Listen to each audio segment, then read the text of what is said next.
Hey everybody, I wanted to do a live stream checking out the Atari 2600 library and some of its accessories. So I got a Vader version, which is essentially an all black case, and I had a no-cut mod done to it by my friend Jose. So basically he took a 2600 RGB kit, and instead of cutting holes for all of the different output options, he ran a cable through the existing RF hole that outputs both composite video as well as RGBS.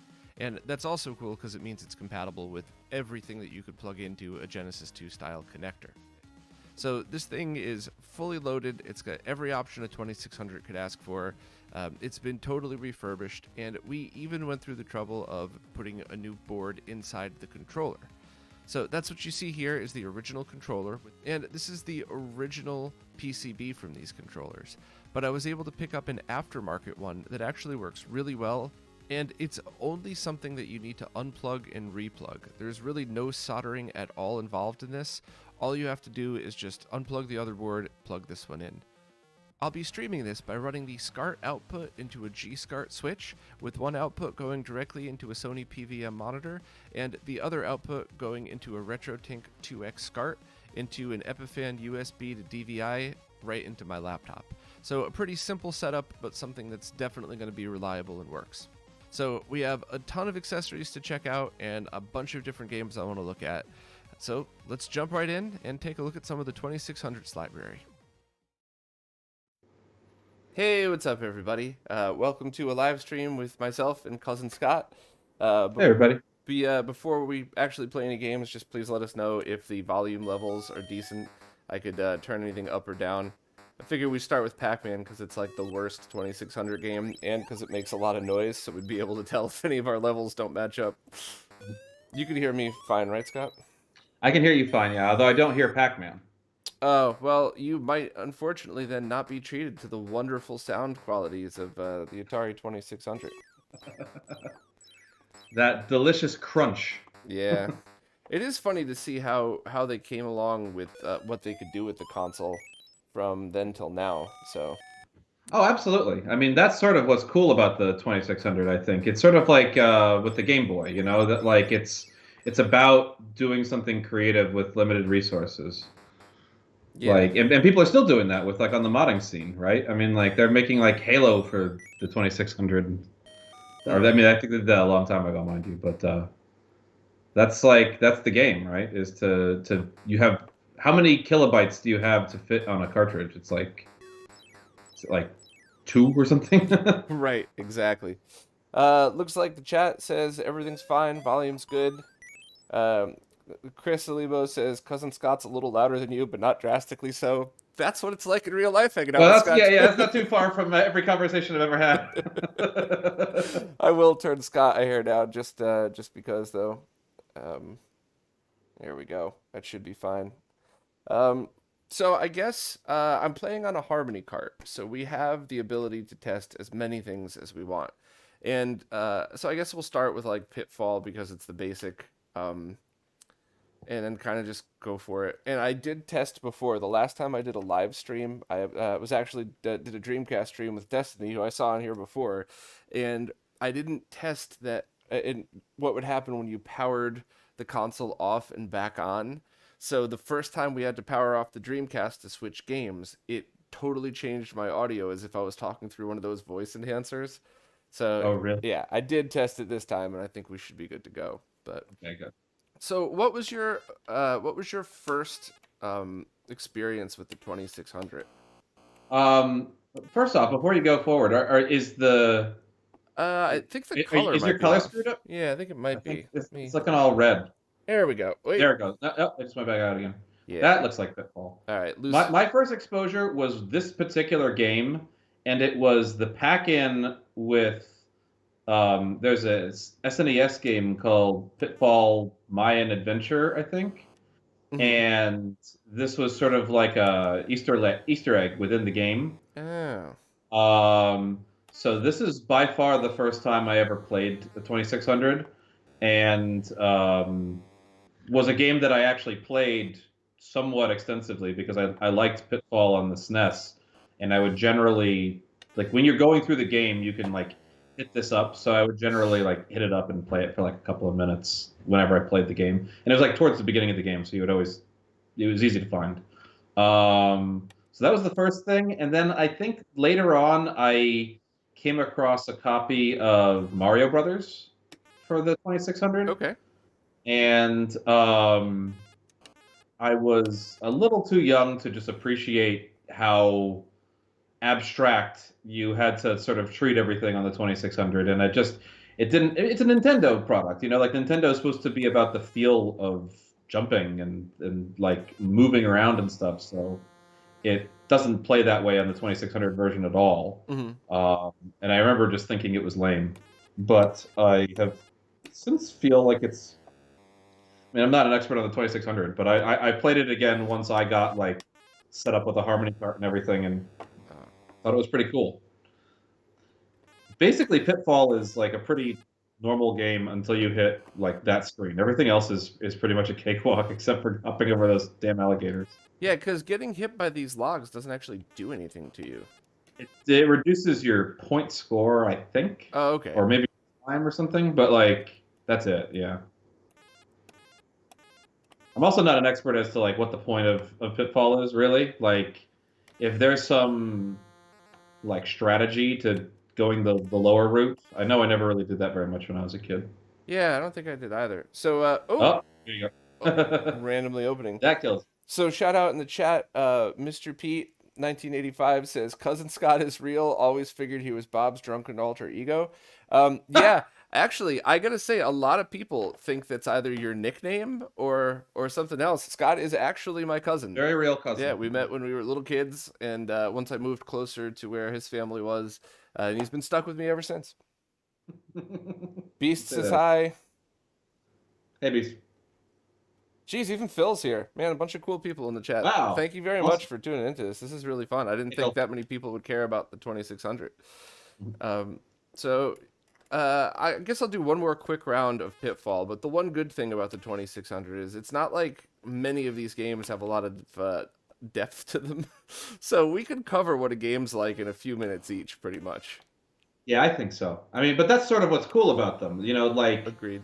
I think I'm finding myself, like, when I visit a retro game, which is not infrequently, I think I'm more attracted to the very, very simple ones that I can like get in and out of in just a second. Like, it might be something that I didn't enjoy so much if I didn't have ROM carts. Right. But like when I played like retro games, like when I play the SNES, I'm like often playing like original black box games that I can get a fix on for like 5 minutes and move on to something else, rather than like I'm not playing like Star Tropics or something like that where I'm like playing it for like an hour. Gotcha. And hey, that's my favorite. So I funny. mean, maybe not my favorite game, but that's the coolest one. Shout out to Andy in the chat.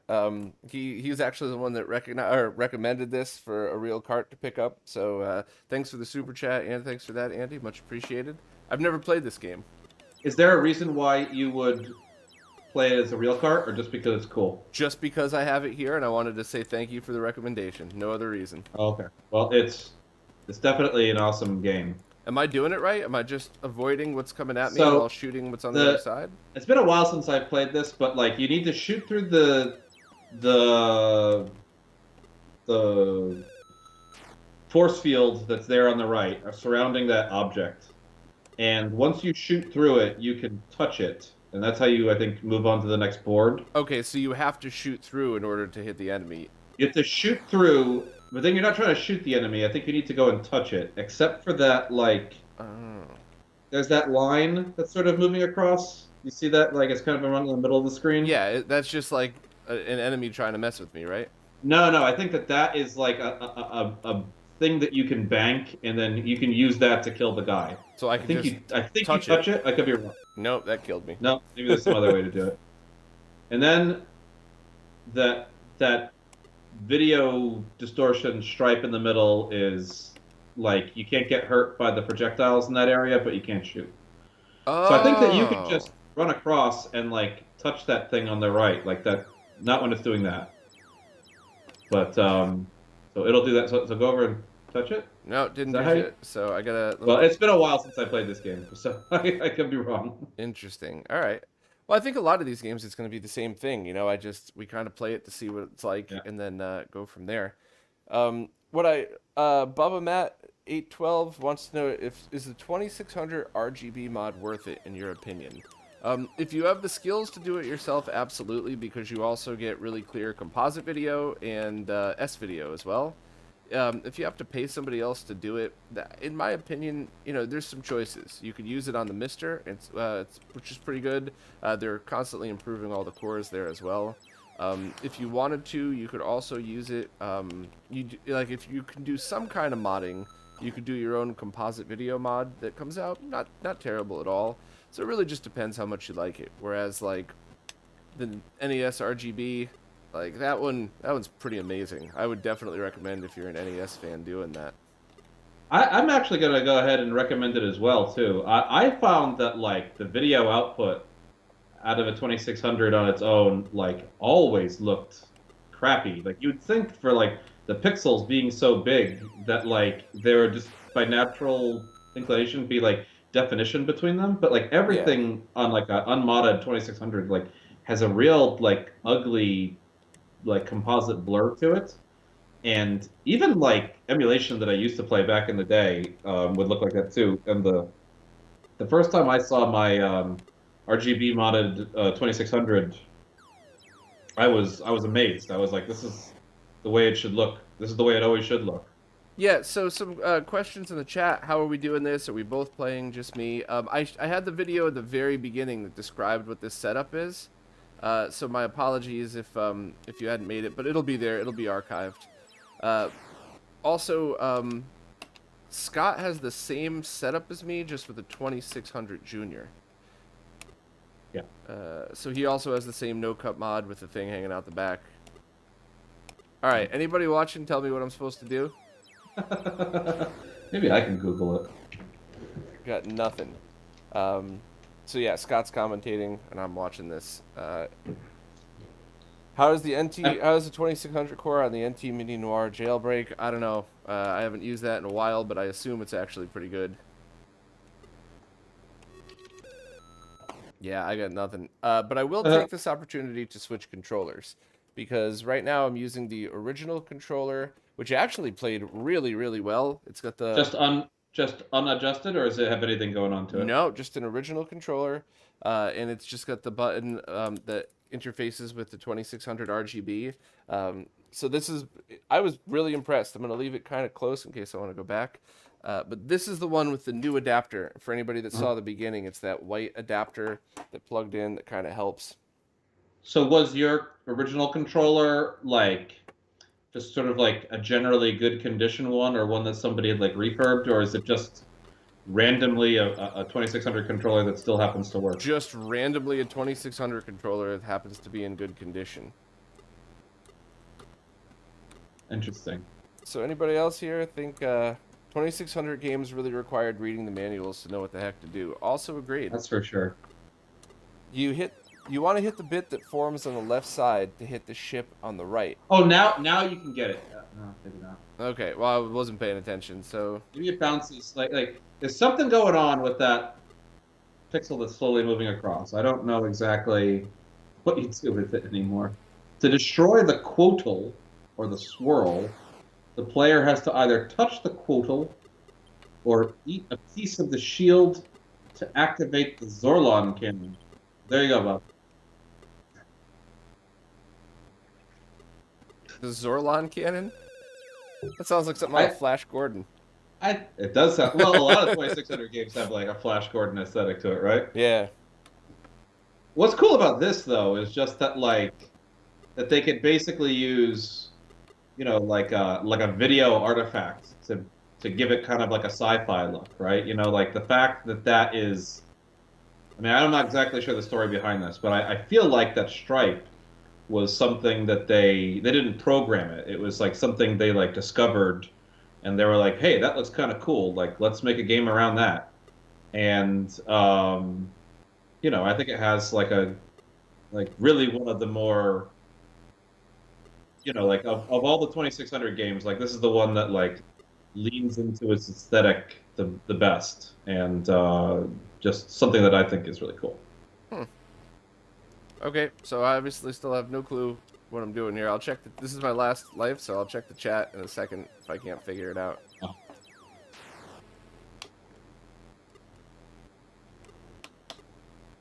Do I just run into it? Nope. No, I think you got to do something with that dash, and then you run into it. I guess I don't know. Phil says push right and red button. Thanks, Phil. Super helpful. Do you want the bit that forms on the left side to hit the ship on the right? Stay in front of the right ship without being hit. Hold the fire button and time up with the thing on the other side. Okay.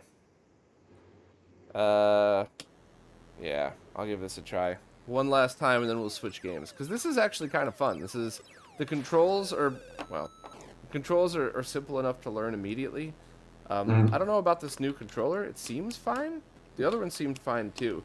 I do remember the first time, actually I think it was your controller, Scott. The first time I replaced one of the boards with one of the replacement ones, the original controller was pretty beat up, and there was a massive difference. It was night and day. I mean, I wonder if I've never played anything but a beat-up 2600 controller, other than my controller. Well, to be honest with you, I just play with the Genesis controller whenever I play the 2600. But like, the controller that I have has got that white PCB, and it's got like a clickier feel to it than like that smushy 2600 feel, and I think it's much more responsive. But again, not being an expert on 2600s, I'd say it's not impossible that I just played beat up controllers every time I ever played one. You know, like, you never know. Okay. It seems like most of them are at least a little bit bad. I think I see it now. When the thing appears on the left... What thing appears on the left? So, there was something appeared on the left-hand side a minute ago. And that's what shot over to the right. And I can't make it appear. I can't, like, hold buttons down to make it. Oh. Let me dodge this sucker.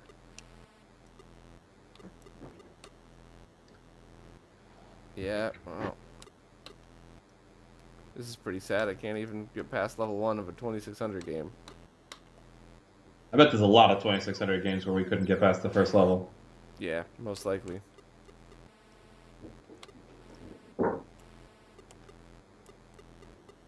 This is a case, though, where it's like one core concept that we seem to be missing. Oh, I think I get it. I think you have to touch the side. You have to touch the guide to bring the thing up. Okay. Alright. I promise I'll get better as we go along to everybody that's watching here. Alright. So I touch the guide. Now the thing appears on the left. Oh, I got it. Okay. So you touch the guy, and then it looks like the thing on the left is going up and down with you, so you need to kind of aim where that thing is gonna be. Yeah. Hey, there you go. Level 1. All right. The master. This is an interesting... So the shield is scrolling on the other side. Oh, weird. Maybe that's what happens at level 2.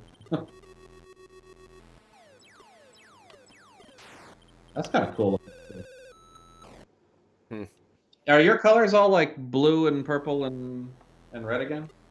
Maybe another jiggle on that thing. No, I think it's this was the color that it was before. Oh. Is that like? Is what I'm seeing what they're seeing on the live stream too? Because like all the flickering is so intense. Yes. On 2600 games, it probably looks a lot more sensible on your screen, I assume. Yeah. On the RGB monitor, it looks pretty darn good. That's what I mean. Yeah. That's something they had to lean into. Like I know you're always talking about the waterfall in Sonic having like a sort of intended effect where they sort of like play with the interlace and stuff, but this is like a horse of a different color altogether. Like every 2600 game has to do something weird to with the flicker and stuff to make it legible at all. I really see what Andy meant. This game is very addicting. I mean, it's a classic, right? I mean, I never really knew too much about the 2600. For whatever reason, associated it with Pong, which is not correct because it's like the worst version of Pong ever made. But I guess... is that true? Yeah, it's pretty bad. But or not Pong, I'm sorry, Pac-Man. Pac-Man is terrible. I actually don't know anything about the Pong here. I imagine they could do Pong well enough, right? Yeah, but I mean that's maybe it was just because of my little kid brain. The 2600 was old and Pong or Pac-Man was older, so maybe that's why I thought it would be a better choice or something. But I remember I had a neighbor that was selling all of his games or all of his older game consoles, and he sold me everything like a 2600, a ColecoVision, like a bunch of consoles of that era for practically nothing. And I bought them all. I was so excited to hook them up. I played them, and then I just never used it again, I think. And that was your first exposure to all those consoles? Pretty much. So I was still in Newtown, so I was probably like 10 years old at this point. So we're talking the early 90s. So does that coincide with the NES or the SNES? Oh, no. I mean, at this period of time, I would have had a Super Nintendo as well. So, yeah, I mean, you and I were far into our gaming. I'm more or less certain that you were, at least, even if you weren't an early adopter, maybe you were just plain old early adopter. Like, we rented consoles from, like, video stores, like, fairly frequently, I feel. We rented games a lot. We would go to Totally Video, which apparently the owner of Totally Video was on a live stream with Jimmy Hoppa once. Really? Yeah, I wanted to, when the world opens up again, I definitely want to interview him because there's so many funny stories about that place. But we'd rent... That's a local video store, right? That was the one that was by that pool hall in Fairfield. So, yeah. Yeah. But we would rent games from there. All right, I guess I'm going to switch over to the Harmony cart. What else does everybody want to see? Well, you got one of every console, right? Or controller, right? Yeah, I have the I got the Harmony cart, and I have actually, should we do Super Breakout? Well, Breakout and Kaboom are the paddle games, right? I think there's more than those two, but I mean, no, but those are the ones that like are the best ones, I guess. So there are paddle controllers and there are driving controllers. Yeah. Do you want to go through the differences between them? Do you have both? No, just have paddle at the moment. Although we have a Hyperkin one that supposedly could do both. All right. So the difference between the two of them is that the driving controller spins infinitely, but the paddle controllers have like a fixed starting and ending position. And then in addition, I think that the paddle controllers are always two controllers through like a single wire, whereas the driving controller is just one. And there aren't very many games. There's more games that use the paddle than the driver because the paddle controllers came with the 2600, and the driving controller was like, I could be wrong about this. I think that was like an add-on that you had to buy. I actually have a driving controller, but it's a piece of junk and it doesn't work very well because there are a number of Vectrex games that have driving controller mods for them. And it sounds like a cool idea, but in practice, my controller doesn't work very well.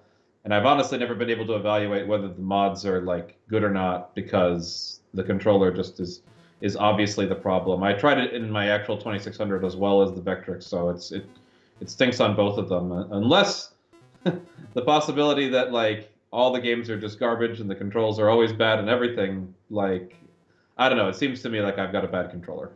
Yeah, well, I mean, a lot of these people had replaced these spinner parts with like more pro versions of them, I guess is the best way. Yeah, that's one of the like the last things that I still feel like I really need is there you go. Much better. There we go. Sorry, that was the cable that we used was a prototype cable, and it was fully shielded, but I guess that needs to have some epoxy put in it. You're probably like not even looking at the screen that's coming on, right?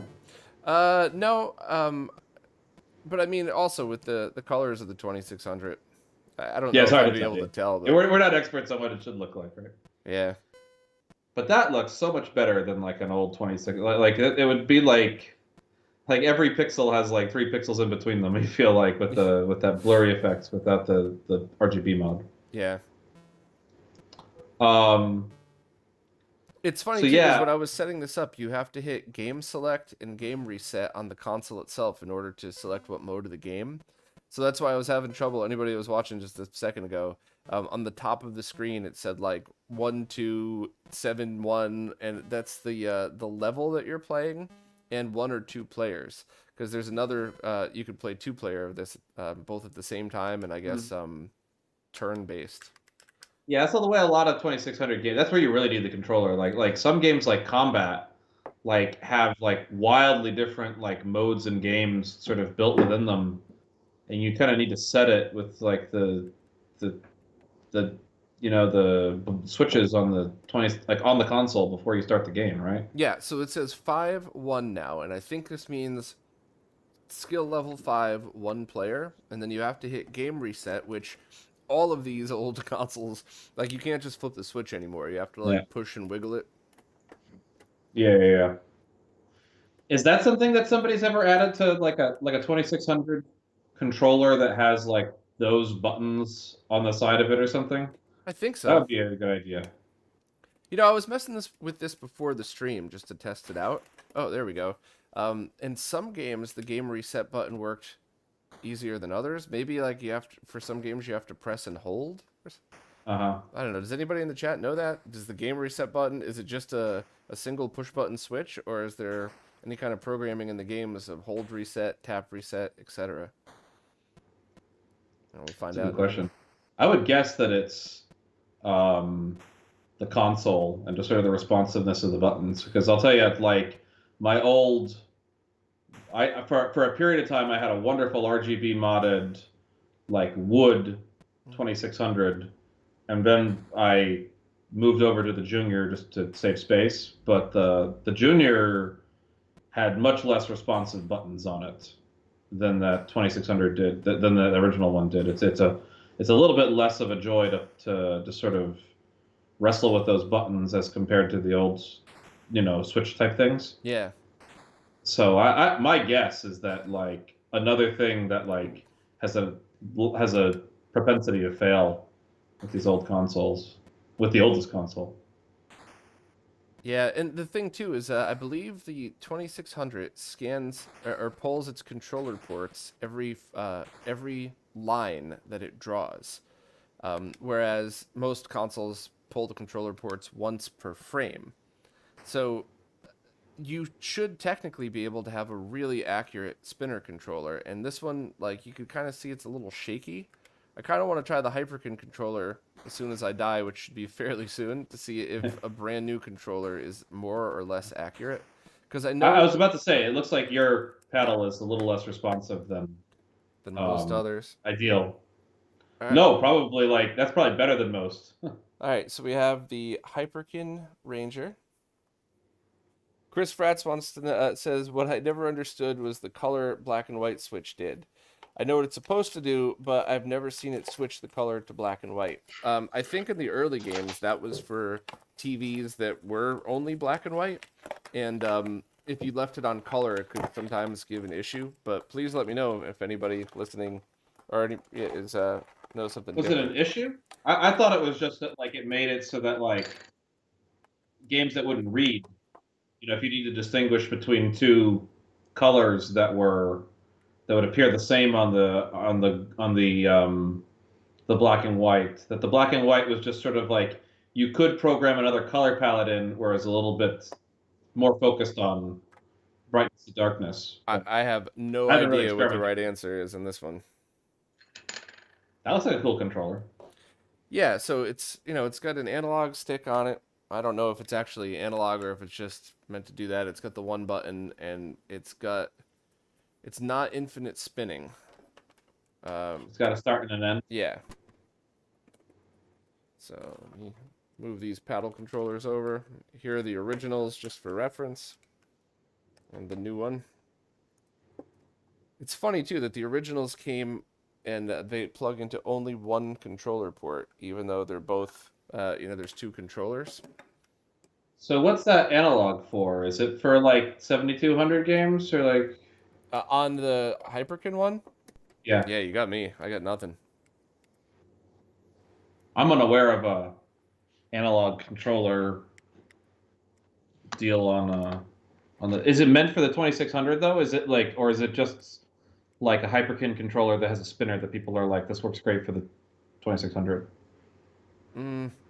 I honestly don't know, and it looks like this is backwards. So down is up, and up is down, and the switch on the side, S mode and P mode, don't seem to make a difference. So that's weird. Maybe you're supposed to hold it upside down? Maybe? Anybody play with this before? Maybe it's got like a Dreamcast like cable where it's in like the most awkward place. It's my first time ever using one of these Hyperkin controllers, so I guess we shall see. I'm just gonna. I think you gotta wiggle it again, Bob. Really? Son of a bitch. There you go. There we try go. the black and white button. Ah! There we go. All right. So nothing. Let me just. Okay. Not moving. Not moving. Got nothing. Is it like a case where maybe you got to plug it into 2 or something like that, or no? Wait, there's two switches on this. S mode and P mode. Oh, there we go. Okay. Oh, S is for whatever, P is for paddle, probably. I would assume that part. So... At a glance, that looks to be like it doesn't do that like jumpy thing. No. How does it feel? It feels much smoother, and it's reminding me more of the of what happens when you replace the spinner on the original controller. Yeah, baby. That looks cool. How much does that thing cost? Not much at all, and they're all on Amazon. I should leave the Amazon links in the chat. That's oops, sorry everybody. I'll get to that before it. Yeah, I'll get to that before this goes public again after the live stream ends. But if you're listening right now, yeah, just go to Amazon and look for the Hyperkin controller. And if you want to help out RetroRGB, go to retrorgb.com/support and click on the Amazon link there first, and we get like a fraction of a penny for every Hyperkin controller sold. God. Yeah, so at least you know I'm not shilling, because I wouldn't lie to make myself a fraction of a penny. I'd lie if it was $1 million. That's about my threshold. I'd tell you to lie anyway. It costs $25. Soundwave says the black and white switch. Many games use it as a pause switch. Ghost Manor uses it to change the player's gender. 7,800 users always play as one. So that's pretty neat. I never knew that. Thank you very much. So it's sort of like nobody really used it as intended, but they had an available input, so they got creative. Which is, again, like, that's what's cool about the 2600, is that like everybody had to get creative to get like basic things accomplished, you know? Yeah. Looks like Ryan from Castlemania says they're $24.99. Ryan, are they for sale at castlemaniagames.com or only on Amazon? Please let us know. And it's the same price at Amazon. Earth Prime 232 wants to know if I've ever experienced distortion or wavy lines while using the Rad 2X. Thank you for the super chat. Yeah, I have, but with the prototypes that Mike sent me 1 million years ago, and I haven't really since. Occasionally, I'll see some noise in like N64 games that I do see anyway, even without it. But it kind of highlights some noise sometimes, and I think it could be a result of it using composite video as sync, which is done for all the right reasons this time: compatibility, just safety issues, and all that. Otherwise, you would have to have different versions for different regions and stuff. So. Yeah, sorry. I've heard that, but I'm not really sure if there's a fix or if it's just a random thing. Sonic Blaze wants to know how the joystick on the Ranger feels. I haven't gotten it yet, but I will get to another game on that. Let me first try another game with the paddle controller here. Try it with Kaboom, baby. Try to hold it up. Yeah, I'll do Kaboom next. Now that we know that there's two switches. I don't know how I didn't notice that. And that you have to hold it right-handed. which is odd because you always hold every other controller the opposite way. Yeah, I guess I could do it left-handed. Yeah. Are you doing it backwards, or are you? Maybe they kind of intend you to hold it up. Maybe. This seems to be comfortable for me, though. Kind of like with Nick Persane's Tempest controller for Jaguar. I really liked how it, like flipping the controller upside down and using it with my right hand. Yeah, I happen to have the one that replaces the, with the D-pad. Mm-hmm. And you would think that that's the more intuitive way for it to work, but we were playing with both of those. Ooh. With Tempest and the Jaguar. I guess it's single purpose, right? And I thought the one on the bottom was very comfortable and very intuitive to use. Okay, so the paddle mode does not work well with the Harmony cart. So you gotta launch the game first, I guess. No. And now it's going in the correct direction. So that's gonna be what this is. LS and RS. I don't know if anybody could see. Oh, I guess it's maybe a left-hand, right-hand kind of a thing. Huh? Yeah. Like So you could have the option to switch it. On the cable side, you could select between those. All right. So we wanted Breakout. You're just playing Breakout. Super Breakout. What was the other one that you said then? Kaboom. Kaboom. No, that's not what I pressed. Here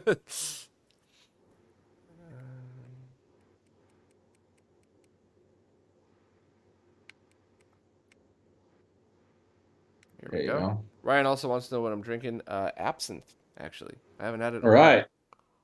Definitely got to wiggle the controller button, the cable. You sure? I think it might be one of these things where it changes color after it starts. Could be. We'll see, though. But I'm pretty sure this one's green. Nope. So I'm collecting all of these, right? Yep. He's the Mad Bomber is dropping everything, and it gets intense very quickly. That's what's fun about this one, is that they set the intensity very, it ramps up nice and fast. So once you get vaguely good at the game, it becomes you have a lot of intense focus. That's why I like the arcade version of Duck Hunt the best, because the first level's just about as easy as the NES version, but yeah, then it immediately starts to get harder, so it's way more fun. I like that game, but I don't want to play it for 10 full minutes before it starts to get challenging. Ooh, yeah, there's no way you could play this with if your spinner controller was bad. Yeah, that's absolutely true. And this is my favorite thing to do on the 2600, and it's very difficult to get a good experience with it because it's all about the controller working well. Do you have one of those spinners where you put the arcade ones inside your 2600 shell? Where you put the arcade thing inside of what do you mean by that? The arcade spinner inside the 2600 shell. Do you have one of those? So you replace this thing with a pro one, kind of like you put in your arcade stick. No, I absolutely don't. I just have a bad spinner controller. But I played in emulation. The most time I spent with Kaboom was with an emulator on my where I have that same spinner that you're talking about, which I think is a turbo twist or something like that. Basically on a modded PC and that works terrific. But I think I've only played this game once on a real 2600 with a working pedal controller. Somebody said the cable is messed up again. Oh man! Yep. All right, so we have to replace this cable at some point. Then sorry, Jose, it's coming back to you. This is my fault though, not his. But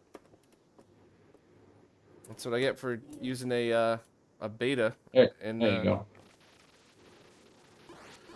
Thanks for letting us know in the chat. I don't play these games often, so I wouldn't ever remember. It's not like Super Mario Brothers. If it looked way off, I would completely. Yeah, know. you could tell.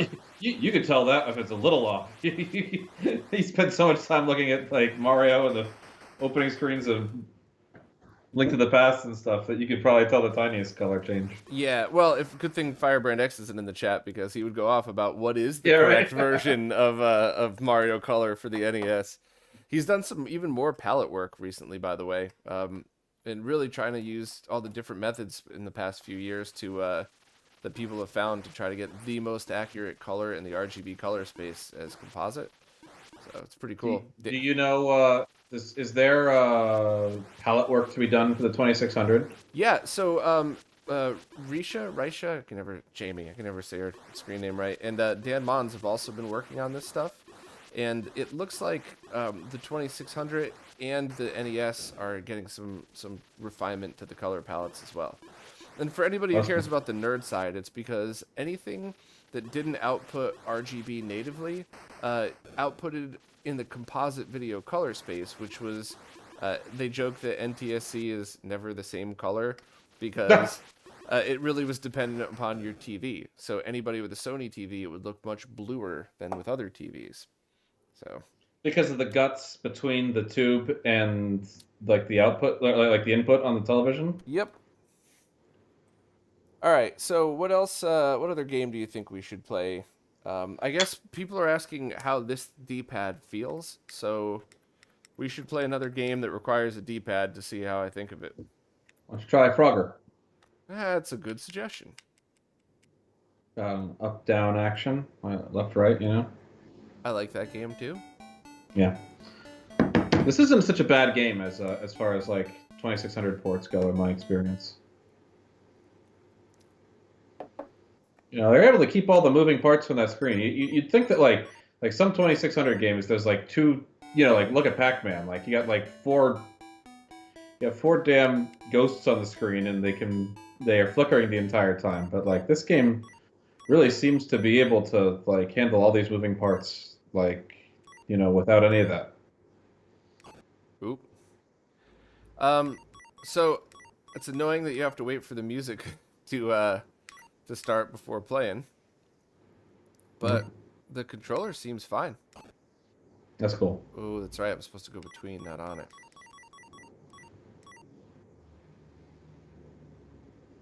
Been a long time since I played this version. Yeah. Ooh. My favorite version of Frogger is my my like Coleco like mini arcade. Oh yeah.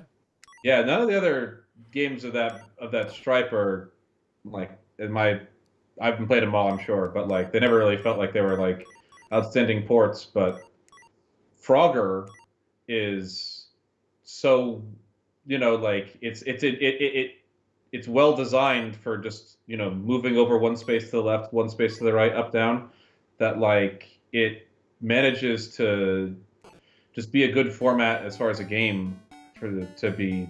Hey, what am I aiming for? Am I aiming for the blue or the green? Because both of them killed me. I think you're aiming for the blue. That's what I thought.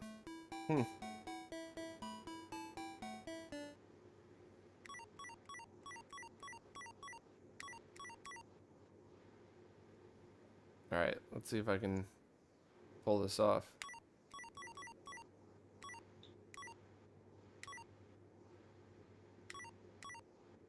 Go for it, Bob. There you go. I don't know why it wasn't working before. Maybe it's really sensitive? It's about the whole point of it is to get it like right when you're in the sweet spot. So if it's not like, if you're a little off, they kind of, you know, they make it a fail. Funny, something designed when, you know, TVs were so blurry you could barely see anything as a sensitive hitbox. Yeah, right? All right.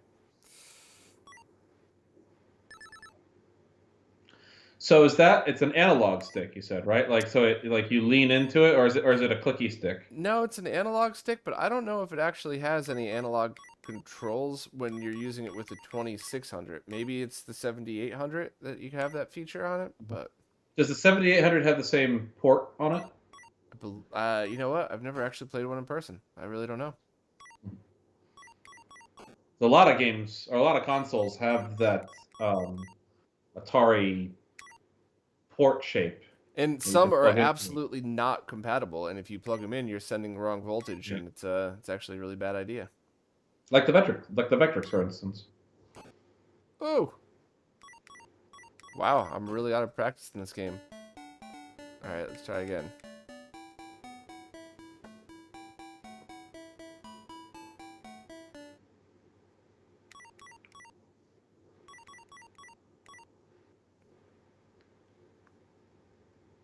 You know, I do often mock the 2600 because you have to really use your imagination in order to play it. But some of the games are just so well made and totally simple. Like this game, I think if for some insane reason no one ever invented Frogger before, and somebody turned this into like a simple cell phone game, I think people would still play it. Absolutely. It's all about the design in these kinds of cases. And like, there's games that like Pitfall honestly is one of them, if you ask me. Like Pitfall is almost like it bites off more than it can chew. Like in its moment it must have just been, it felt revolutionary, but like I think that like the simpler the better as far as these 2600 games go. The games that like lean into just doing one thing exactly right. Yeah. I think Pitfall was a little ahead of its time, though. And it's funny because Frogger's totally fine on the 2600. The two paddle games, totally fine. But, like, I feel like that would Pitfall would have been better on the NES. And some games, like, on the NES, some classics. I know people hate when I say this, but, like, I loved the original Metroid. I'll never play it again. Like, it just, that needed the 16-bit hardware in order for it to have that open-world exploration that Super Metroid is. I think there's no doubt about it that those exploration games are like benefit from being able to have some more representational graphics. Like, even better example than Metroid is Adventure on this. Another game that is like always talked about as like the absolute like essential component of video game history. And it's cool to play something that's as important as that. And I wouldn't say that there isn't fun to be had from Adventure, but like it doesn't really do it for me, like in the modern eyes. Like there's just you're doing so much abstraction. It's one thing to try to like abstract a spaceship where it's like, okay, like I've got to try to avoid the triangle or something. Like we all did that in a different fashion in Star Fox, and there's something cool when it's like something arcadey to be abstracted in that kind of way. But sometimes you want a game to like build a world, and it's just not the correct medium for those kinds of experiences, I imagine, in my opinion. I mean, maybe there's something out there that's where they do pull off that trick, but I'm honestly not aware of one. I really almost exclusively like the 2600 for like super simple arcadey experiences. Yeah. Aaron Welsh says, can you play the cart from Cloak and Dagger on it that has all the military secrets on it? I guess that's a thing. I don't really know about that. A game? Yeah. Is that a game? So, what I want to do real quick, I'm going to move on to another game because I know this is going to be boring for people watching to see the same game. But so far, this Hyperkin Ranger was a win. I thought the first game, Super Breakout, was perfect with the spinner. I thought the second game, this was almost too sensitive. Like, I wish I could have moved it more instead of just little. But it just, honestly, like, I think they did a good job. And Hyperkin's always hit or miss, especially with their controllers, too. Because I've seen their controllers where I'll chest, like, 5 of them, and 4 will be perfect, and 1, like, the right arrow on the D-pad won't work right. The most pushed button on a D-pad. So let me switch it back to the very first original one real quick just to see if I feel like it's any different. But I really liked that controller. Okay, reset. Listen to that same music again. For me, the my adventure, if you will, was Icon Quest for the Ring that I played on a Tandy 1000. And it was like you really had to use your imagination in that. Like, it was 2600 quality in graphics, which is not a compliment. And like it was still a fun game, and it was very, very Zelda-like, but before Zelda. And it was, I really enjoyed it, but I could never go back and play it. Is that a game where you would like navigate a world like Zelda, or was it full of like text and stuff like that? No. Good question though. But no, it's one that you would navigate like on like in Zelda. Because that's the other. I played early like poor graphics games that did have some world building, I guess you could say, like the old Sierra games on the Apple II GS. Yep. And they go back earlier than that. Like they have, like there's adventure games that kind of work from the pre-graphical era. But you can do that if you have the advantage of being able to write as much text as you want. Yeah. So being able to like tell a story kind of narratively in that kind of a vein can get you around the graphics question. But then also, like on those kinds of games, I'm not sure, I'm not familiar with this Icon game, Bob, but like if you played a Sierra game, even though the graphics were, I don't know the resolution of like a 2GS screen's graphics, but like, they're boxy like this, right? Like maybe not as much, maybe more, I don't know. Right. But they would kind of like draw like a whole scene, and it was, like instead of having like sprites, it was just a whole screen of like a painting almost, like, and that allowed them to have since you weren't navigating it arcade style, like moving quickly around it, like they could put more detail and more different colors, I think, on it than a game of this kind. Gotcha. All right, what are we playing next? What's the game that they just said? Hold on, Marco Malachias? I'm so sorry. I never intend to pronounce anybody's name wrong, unless they're friends, and then I definitely pronounce it wrong. But I'm sorry. I hope I get your name wrong. It says, thanks for answering my question about upscalers the other day on Twitter. You were kind, and kind is kind of rare these days. Well, thank you very much for saying that. I do meet people with what they give me. So if you're nice or just basically polite, I always try my very hardest to be. And if you're really mean, I can sometimes match that too. So, all right, what are we playing, Scott? Why don't you try? Have you ever tried Jungle Hunt? That's a pretty good game. Let's. I haven't played this one in a long time. See what that looks like. I remember this being a more advanced game. Like we were just saying, like, the simpler the better. I seem to recall this one being a bit more sophisticated as far as 2600 games go. Is that parallax scrolling? Right? I tell you. That's pretty interesting. I don't remember if there's more to it than this. Somebody says play Beam Rider. I don't even know what that is. Beam Rider? Beam Rider, I think. Beam Rider. That's a cool name for a game. What are you seeing on the? I see like when you jump. Oh, now it's like I see like the screen going like blue when you jump. That's kind of odd. Like you would think that maybe that means there's like an intermittent, like the connection disconnects or something like that. Maybe. I think what I'm trying to look now. I'm sorry, I should be playing the game. I think what you're seeing on Skype might be a reversed version.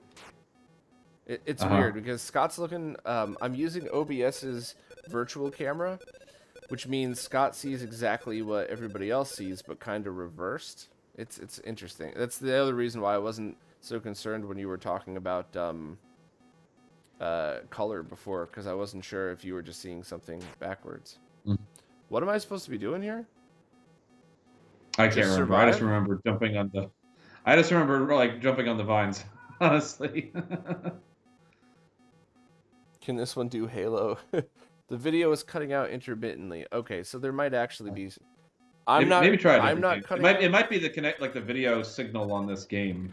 If you're not seeing it, Bob, like they're doing a weird video trick to get it up on the screen. It could be a whole bunch of different things as well. Yeah, right. And also, one of my weird old monitors wasn't able to play the 2600 through it, so the 2600 RGB is probably outputting a non-standard signal or something. If I really wanted but this didn't happen on any of the games. I think that this game, which I think is trying to do something like kind of pushing the 2600 to its limits, is probably doing something that the other games weren't doing. Ooh. Maybe just try another game. Yeah, all right. So while we're at that, then let me unbox another controller. I've never done a live unboxing before. There's people that base their whole YouTube channel on that. I think they're better at it than me. I think they get more fake excited. Oh my God, it's a trooper! I can't wait. Let's see your excitement. Yeah, I can't fake anything, man. You know me. I just tell it like it is. Oh, make that money, Bob. Come on. That's why it kind of cracks me up sometimes where, like, people tease me in a nice way for being overly enthusiastic about some of the stuff I talk about. And I really am that enthusiastic. Like I can't fake it. Like, and true. some of the dumbest things makes me so happy. Like shout out to Todd from Todd's Nerd Cave, made a 3D printed case for the Neo Geo memory cards. Oh, I saw that on your site with the magnets, Yeah, right? I shouted you out. Incredible. I already got you one. Incredible. Sitting right over Oh there my waiting God. for you. But like, I'm so pumped about that thing. me too. But like, if you really want to break it down, it's useless. It's a case for something that doesn't have a reputation for breaking. You never take it out of the Neo Geo. But we still love it. It's still freaking awesome. All right. Somebody says therapy. Somebody, I don't know if you're talking about a game or if you think I need therapy for playing the 2600. Both would be valid. Is there a game called Therapy? I wonder. I don't see it. It could also just be a let's see what tennis looks like just for the heck of it. It could also be a homebrew or something that's just in a different folder. Uh-huh. 3, 4, I think the guy who just asked if they have Halo for the 2600, I think they do have a Halo for the 2600. Okay, I think I accidentally pressed 2 players for this. Yeah, I must have. All right, let me. 1. What game is this? Is it just tennis, or does it have a It's fancy just name? tennis, but I said it. So if you look at the top of the screen, right? Smoke says Dig Dug Anniversary Hack. Well, Smoke Monster, I'm clearly using your pack to play these games, so would you please tell me where I can find that? All right, so it says 1 in the upper right-hand corner. And if I hit the button on the controller, it just starts playing. So, I don't know. Let me set it to 1 again, and then reset the console. And oh, I guess I am playing. There you go. All right. The Hyperkin controller is so far so good with this one. Honestly. That's what you're using right now? Yeah. I'm sorry, what were you just unboxing? The Hyperkin controller. See, I'm bad at unboxing. This is why I don't do them. Okay. Hyperkin So that's Trooper. okay, so that's just like a traditional 2600 by Hyperkin. Yeah, but this definitely feels better than the one I was using.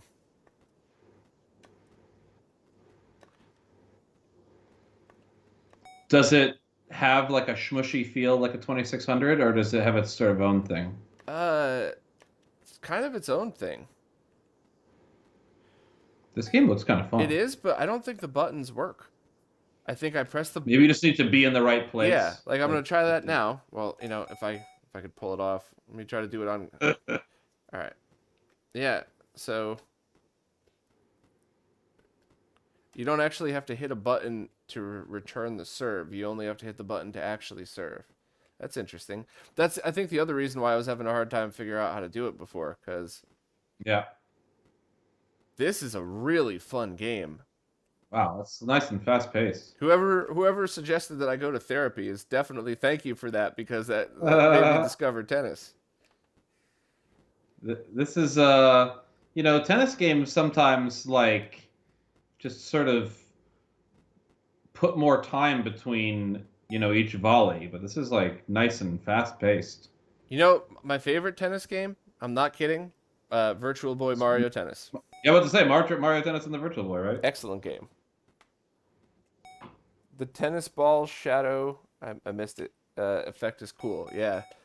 So the only problem I'm having with this is you can't hit it, and because it hits it for you, I'm having a hard time doing things like I'm running right, but it's volleying back at the computer. So how am I supposed to do something like hit it across to the other side of the field like I normally would, you know?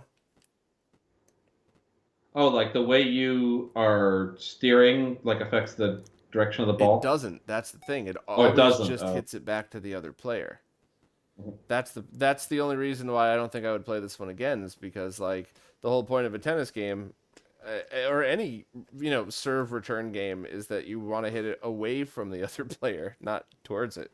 Maybe there's a way to do it. I mean, it's not going like directly towards them, right? Like kind of. Yeah. I don't know. I haven't won a single match, and I've been doing pretty well. The other thing is this controller has 2 buttons, and unless I'm mistaken, it seems that both buttons do the same thing, which means just people can use it left-handed or right-handed, whatever they prefer. Sure, yeah.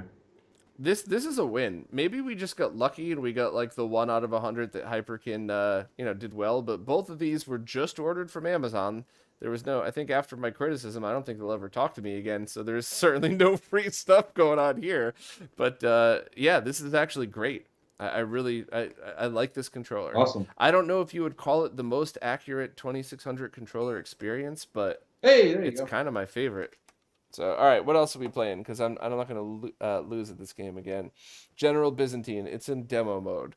All right, dude. I'll give you a pass just because I really like the band Byzantine. But no, it's not in demo mode. What else are you playing then, Scott? Any other 2600 games? Try Missile Command. How about that? Ooh, all right. Is that a spinner or a regular controller? I think it's a regular controller game. And Smoke, if you wouldn't mind queuing us up with the next one that we play, just at me so I see it light up, and let me know where in your pack I could find it. But I would definitely like to play another weird 2600 game. Yeah, we're not going to find the diamonds in the rough with you and I guessing what to play. We're just going to play like the well-known So stuff. is the object to shoot the missiles so that they don't blow up? Shoot the missiles before they shoot us? That's correct. So they're coming at you, and those blue guys at the bottom of the screen are what they're destroying.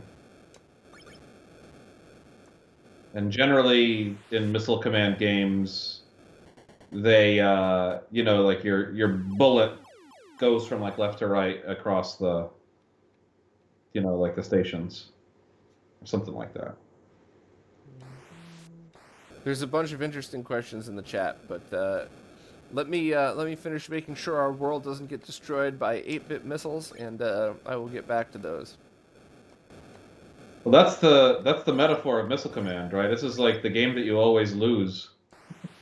Like the world always ends after a couple of seconds. Anybody that's followed the channel knows how annoying I am about my favorite game of this style, Missile Command 3D. 8-bit 3D missiles that you shoot with a light gun. That's the Master System game? Oh, I love that game. That's a good one. And that's another one that 3D effect is naturally good. ramps up really quick. So like Yeah, level yeah. 1, super easy, just kind of figure out and get used to it. Level 2 is fine, but by the time you've beaten it twice, like, you've got to get good at it or you're screwed. Yeah. Can you, movie trivia, Bob, can you name the greatest cinematic appearance of Missile Command in the history of cinema? No, you got to tell me. It's in Terminator 2. There are things involving Terminator 2 that I'm not allowed to talk about that the world will see very soon. I'm out of missiles. Or anti-missiles. Well, the world can see right now Edward Furlong playing Missile Command. That is... And watching the world end. That's like why it's the appropriate game for him to be playing in the arcade, is because, like, well, the world ends, like, in a very Judgment Day kind of way. in about 2 weeks, you will all see what I mean by my Terminator 2 reference. It's the thing... Oh, I'm intrigued. Dude, I've made over 500 videos at this point, and out of those, some are super high production, some are live streams, some are just off the cuff, and I think this might be the thing I'm the most proud of, and it's only going to be a trailer for a video that I'm doing. Oh my goodness. You gotta let me know. Yeah. Bob, have you ever watched the Terminator 2 in 3D? I have. I don't know. All right, so hold on for a second. 01 Phoenix 79, shout out. Do you prefer the Hyperkin stick remote over the hybrid stick paddle remote? Well, my preference is always a D-pad, but I feel like... So I like that better, to answer your question, but I feel like because I'm playing a 2600, I kind of have to use something that looks like this, and this is going to be what I continue to use for the rest of this live stream. So far I'm liking this better. Smoke Monster says, go into hacks. So glad he's here. A to M, Dig Dug.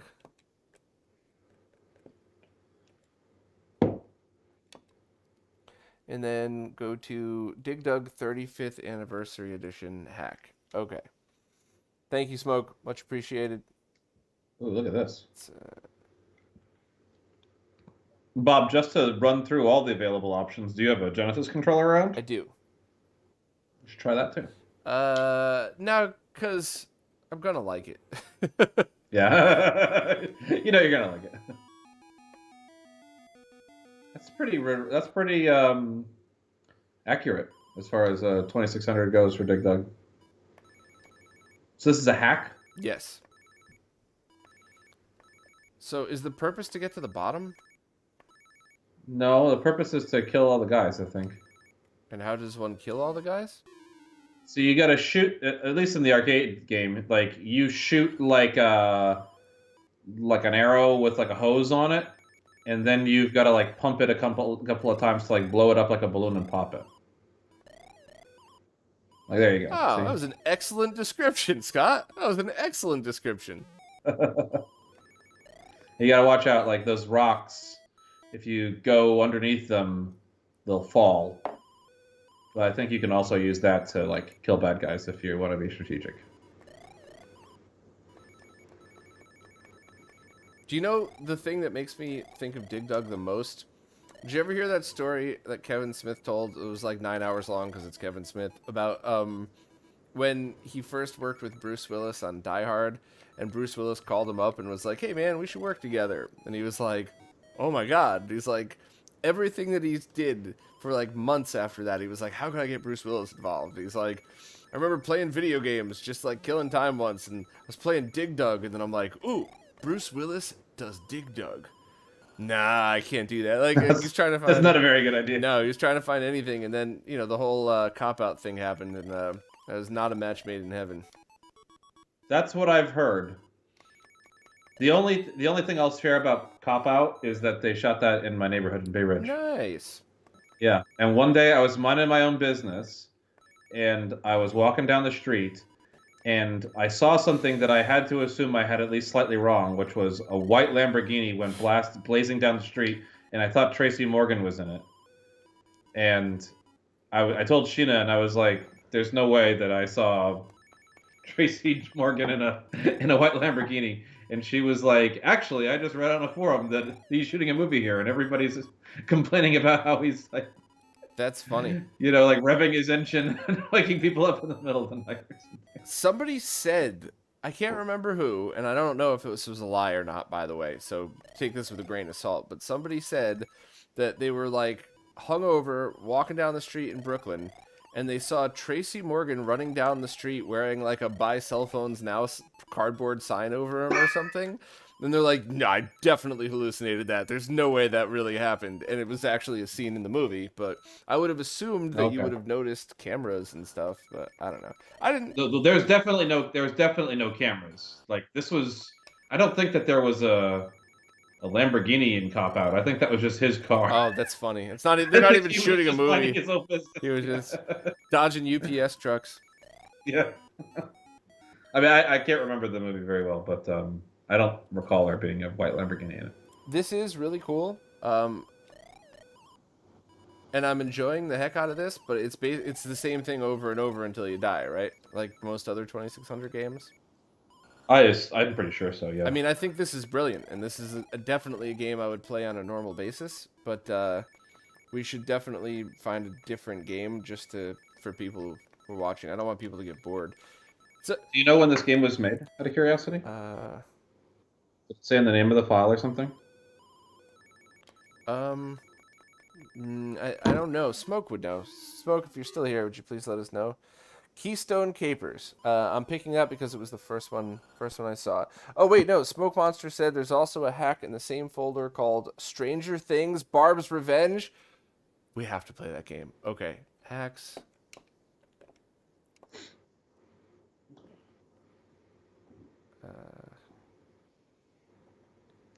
Are we sure it's in the same folder? Let me go back up to Smoke's other post. What is 8 a.m. Dig Dug. Now, Bob, when you're looking at these menus, these Harmony menus are sort of like almost like 480i interlaced, right? Like yes. They're a little bit easier to read than what we're seeing on the. They're flickery because they're 480i, right? But yeah, they're able to do that, which I didn't know that the 2600 could do 480i. Yeah, I don't think I've ever seen the 2600 do anything quite like the Harmony menu. All right, Smoke, we need you. I can't find it. Oh, it's in Dig Dug? It's a Dig Dug hack. That's even funnier. That's even funnier. So it's a Dig Dug Stranger Things like reskin kind of Stranger a thing. Things, Barb's There it is. Revenge. Oh my god, I haven't even hit play yet, and I fucking love it. Aw, poor I guess Barb. it's that Barb there. I guess. That's funny. I actually really loved Stranger Things. And it's funny, I didn't want to like it. Because so many people that don't actually know what I do for a living are like, oh, Bob, you like old things. This TV show talks about old things. And I'm like, fuck you. That's not at all. It sure does. Definitely does that. And then I watched it and I'm like, this is actually a really great show. Did you... I didn't really connect to the show myself. Does it stay good, or did you like it at first and are you still plugged into the show? It's not like other shows where you feel like Money Heist. I really enjoyed that. And then now it's at the point where it's like, okay, you're clearly just continuing to make these because you want to keep your staff employed and you want to make more money. Like, it's run its course. I kind of thought Peaky Blinders was the same thing. But it doesn't let you down. That's been on for a while, right? I don't know. I just discovered it a few weeks ago. Hey, there you go. You used the rock. Oh, these things can shoot at me, huh? Alright, that was also absolutely hysterical. Apocalyptic Minister says we're getting old, Bob. I've felt old for years now, to be honest with you. I don't know at what point I felt old, but at one point I just woke up and I'm like, I need a cane and a lawn so I could tell kids to get off it. Radar Lock or Fathom for sheer technical achievement? Well, we're nerds, so let's go to Radar Lock. What was the other one? He said Fathom? Let me double check. Fathom. Owen Phoenix 79. I think something's wrong with your YouTube. You might want to close your browser and reopen it. I'll answer again just in case you didn't hear, but do you prefer the Hyperkin stick remote over the Atari 2600 stick remote? So far, I prefer the Hyperkin, just for anybody just joining, but it's been reposted a bunch of times. I know Owen Phoenix, sort of, so it's definitely not... He's definitely not spamming the chat here. So that stuff happens now and then, though. Stuff just kind of breaks. Wow. Wow, this is cool. This is super impressive for a 2600 game. So it looks like we've got a map on the side and like aiming in the middle and like all those graphics in the front. This really is an achievement. Nothing. Maybe that's fuel on the left there? I think so. Nothing happens when I press the button, though. Maybe you need to get it lined up like in that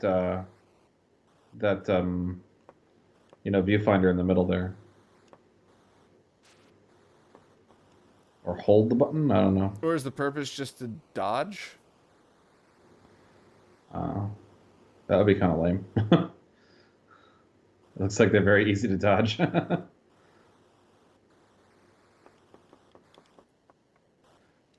Interestingly, the screen just went blue again for a second, like it did when we were playing Jungle Hunt. So that was definitely a problem with Jungle Hunt, because it hasn't happened since. All right, I'm going to switch games just because I can't get this thing to shoot. What was that other one again? Is it Fathom? Fathom. Ah, Nicole's here. Nicole Express. I did a live stream with Nicole a while back, and I told her, well, thanks for your help with stuff. I'll probably be bothering you quite a bit in the future, and I have. So thank you. I had a bunch of nerd questions a couple times where I was like, hey, you just posted about something I want to know the answer to, so now I'm going to bother you. Well, this is like a cinema scene. Or maybe it's the game, I don't know. Ooh, are you the fish? I'm apparently the fish. That's a nice little splash there. So you press the button to swim. Oh, you could hold the button to swim. You don't have to tap it. That's a really nice effect. This is like the OG Echo. Colibri. Like a really pretty game that's just useless. Oh, Colibri, the 32X game? Yeah. Oh, wait, no. I might take that back. I can go down lower. All right. Yeah, Colibri is a very pretty game. Maybe not too useful. I don't understand the point of the game. Maybe to try to go down.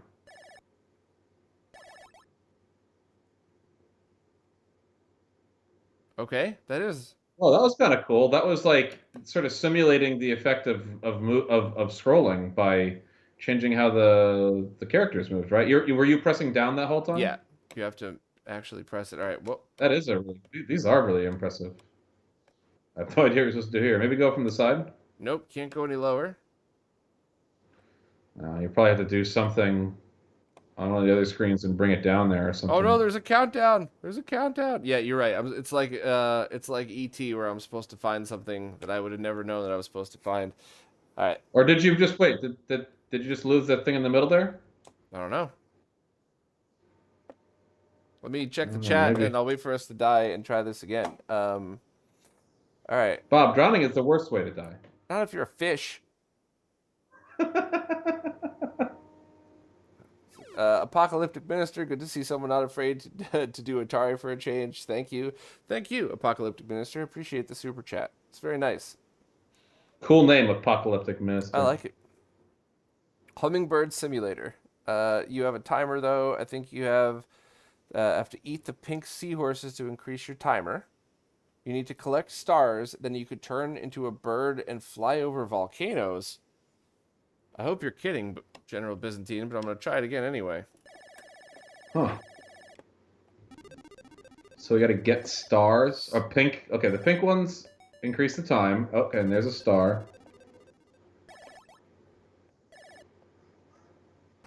This looks cool. You kind of have a point. It looks like it doesn't follow you from screen to screen. Oh. Oh. Let me go down.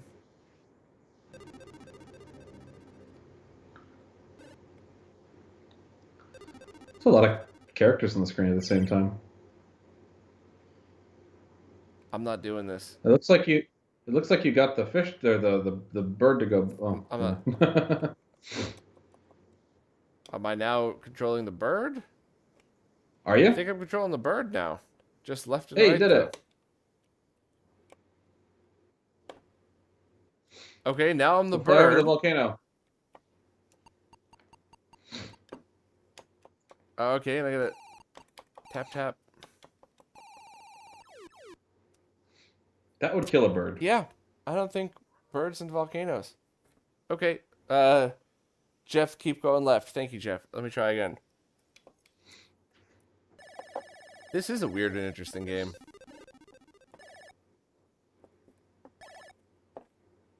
Collect stars. You have to collect like. Did you just collect the one the last time, or did you get more? I don't know. It's a good question. I'll look for more.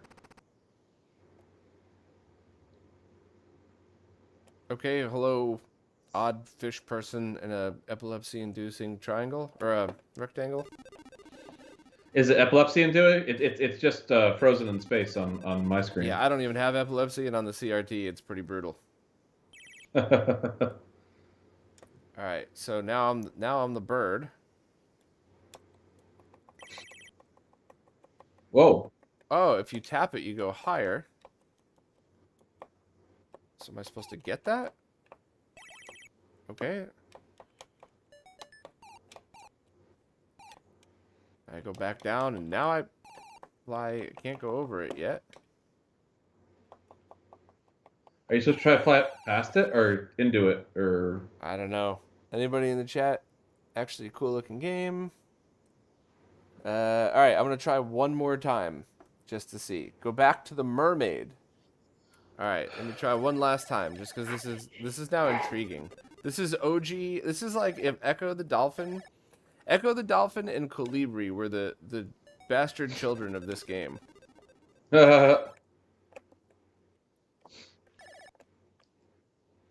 I've never managed to make any heads or tails of Echo the Dolphin. Me neither. I almost beat it as a kid. I think GameSack just did an episode on that, and Joe was like really pissed that the game didn't actually make any sense. I just sort of knew that it was a big deal and a lot of people had it, but I never got to enjoy it very much as a kid. Hey, another star. Maybe that's The music was absolutely amazing. Really well done. I remember that was a game that had a Sega CD. Was the Sega CD music different? Was that like one of the things that it brought to the table? Like, Yes. Yeah, absolutely. In fact, the Sonic CD had like a techno track that I liked so much that I learned how to rip and put on my computer just for that reason. And same with Echo. oh really? Yeah, I used to allegedly get stoned, and that would be one of the songs that I'd throw on in the car. It was funny too because like pre-mainstream internet, we're talking like '99. Like to throw on a random track that everybody that was hanging out liked. It's like, where'd you get this from? Like that was pretty cool. That is cool. So that you did that by like using a cassette recorder, or how did you do I it? think at the time I just found software to rip the Sega CD game, which is funny because Oh, back in the okay. day, some of the kids that I used to talk to are probably people that I still talk to today and didn't even know that we were kids at the time. By the way, I Uh, don't know how I was able to go back down. I just kept pressing buttons, and suddenly I'm the fish again. huh. So you had the actual like wave file of the Sega CD Yeah. soundtrack, huh? I'm That's trying to cool. look for people in the chat that wants to with any suggestions, but I don't think anybody has anything. By the way, somebody just mentioned the song "Sonic Boom" from Sega CD. I was at a random gig at Dingbats in Jersey. Shout out to that awesome place, and it was there for Answer Infinity, one of my favorite bands. And AJ's a good friend of mine, and one of the opening bands. Wasn't my favorite, let's just say, but one of the songs they played was Sonic Boom from Sonic CD, and it went over really well. Oh, was it a metal show? Yes, if Wow. Answer Infinity's there, it's a metal show. They played a Mexican restaurant one time, and I was blown away. I was like, why would you ever play there? Nobody that's in that restaurant wants to hear this kind of music, and they're like, we don't really care. We want to play here. I'm like, okay, you know what? I'll be there, but I'm not going to be quiet. Like if you tell me if like I go into your living room, I'm going to be polite. I'm going to be nice to your family. I'm going to just be as good of a person as I can. But if I go to a metal show, I'm going to be metal show Bob, where I'm going to scream every lyric. I'm going to bring you beers between sets sometimes. And they're like, yeah, you need to come and do that. People were cool with it, shockingly enough. Were you the only one, or did they have a little posse? They always have a little posse. They have a Okay. small but very loyal following. So one game, let me see if I could find a game that I'm kind of curious about here.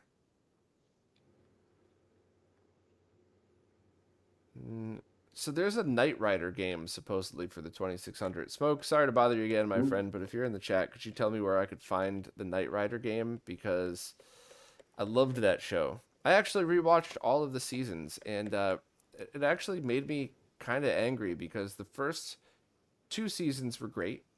Uh, the third season wasn't bad at all, but the fourth season where he turns into like a transformer, like that's the one that was Kit turns into a yeah, transformer, or Hasselhoff does? Kit. That would be way funnier. Don't talk about the Hoff that way. But no, Kit transforms in the fourth season, and it was beyond terrible. And it's the worst season by far. And it was really, it just ruined the whole purpose of the show. Like the show was always I, a little I ridiculous, but like better than I that. don't discount that this fourth season is has every reason to be bad. I'm sure that show lost steam, but like Kit turning into a transformer doesn't sound like a bad idea to me at all. Well, What did he transform that's into? what the TV companies thought, and that's also why that's also why they continued that with all future Knight Rider esque things. Like all the new kits had to transform into something, but that was never the point of the show whatsoever. But in fact, I liked how each episode was its own story, and the ones that did connect Michael Knight's past weren't like you could still watch it. It's not like some of the X Files where like if you didn't know the whole lore, like it wouldn't make any Yeah. sense. But even through all of those, there was still this underlying thing of Kit is a machine, but slowly gains and learns a personality. So it was really hmm cool, really cool to see that. And you see that like over the first 2 seasons, you feel, or does it? Yeah. Do they continue to? I mean, I'm sure they continue to develop it. Do they continue to do that well throughout the show, or just for a little while? That seems like the kind of thing that they could first screw 2 up seasons. after. I actually kept notes for every episode that I watched, and I eventually want to do a Pushing Up Roses style video on it. I'd love to get her involved, but I feel like she's so busy and wouldn't want to deal with me anyway. So, but I would love to do her style video, and I would shout her out. I wouldn't like steal her style. I would make it known in the video that this was a shout out to her work. But I'd love to do that from a perspective of somebody like me that really wants to do it. Rad Ranger. He is a resident expert on Knight Rider, I'll tell you that much. Yeah, Rad Ranger says, really liked the 2600 as a kid. Pitfall was one of my favorites. We already played that, Rad Ranger, but thank you so much for the super chat. So I'm going to play Pitfall 2 in your honor then for a few moments. Vanessa says, Airwolf is better than Knight Rider. All right, Vanessa, let me tell you something. I loved Airwolf as a kid, and in fact, if anybody remembers that, there was the original Airwolf, and then there was like the new cast that sucked. I went back and rewatched Knight Rider and loved season 1. I mean, it's cheesy 80s, but like it's for what it was amazing. I watched the 2-hour pilot of Airwolf that I loved so much as a kid. It was so bad. It was beyond bad. I wish I had never rewatched it because I would have been able to keep those memories as a kid. Anybody in the chat agree or disagree? Well, Airwolf had to rely more on stock footage than on like original stunts like Knight Rider was able to, yeah, right? because a Mach 2 helicopter doesn't exist, right? You can drive that car through like a pile of cardboard boxes over and over again, but you don't have much chance to get good footage with the other one. Oh, Pitfall 2. It rewinds you back to the beginning. I did not know that. So how do you dodge the bird if you can't duck? I don't know. It looks like there's like you gotta be in the right place. No, you run down and swim now. All right. Well, that's what you just said. Sorry. Yeah. So what does Kit transform into? It's actually really funny. If you watch the transitions, they only shot it once, so it's the same thing through all of season 4. So it's like the middle of the night, pitch black, they're sneaking up on something, and they cut to the transition footage, and it's the middle of the day. And Kit sometimes goes into a convertible, which is funny because anybody that's into cars knows the structural engineering of a convertible. You can't have a 700 horsepower car or it would twist. And it also, like, some flaps come out. It's the weirdest thing. It's like, whenever they hit the air brakes, flaps like the size of my hand come out to help slow it down, which is exactly in every way like saying if you're driving a car and you want to slow down faster, roll the windows down and hold your arms out. Like, it's not a thing. Right, that doesn't work. Not a thing. All right. So the flaps don't help it fly. It doesn't stand on 2 legs or anything, huh? I don't even know. I highly recommend you do a technical analysis of it. You know, that's what we need to. No, I'm saying like they never have him turn into a standing robot or something like that. No, but in other future versions, they have like an SUV turn into a sports car, and it's like, even in science fiction terms, that's bullshit. You never saw the Starship Enterprise turn into a convertible. Like, it's, and that is science fiction. That's true, but the Starship Enterprise did detach, and they could just become like a flying saucer. So that's how that true. All right, Picard or Kirk? Oh, we're a Picard house ourselves. Yeah. I think your wife would reach through Skype and bitch slap me if I said Kirk. But I'll tell you, I mean, we've watched all of Next Generation together now. I've only seen maybe like 10 episodes of TOS, and I gotta tell you, like, now that I've become acclimated to, like, the quirkiness of Star Trek, I like it a lot more than, I thought it was cheesy when I was a kid. Really? So I think that if I loved it. saw it now as if I watched more Picard or more Kirk, I might come to like him more. So So somebody said get the gold TTVP. I didn't think that was gold. I thought that was like an obstacle you were supposed to go around. Like this. Yep, that's Wait, cool. Looks like there's one down yeah. there. I'm assuming that's an electric eel, and I'm not supposed to get it. Too. That's an electric. Can I like? Is this like something I could go and find, like a secret passageway or something? No, apparently not.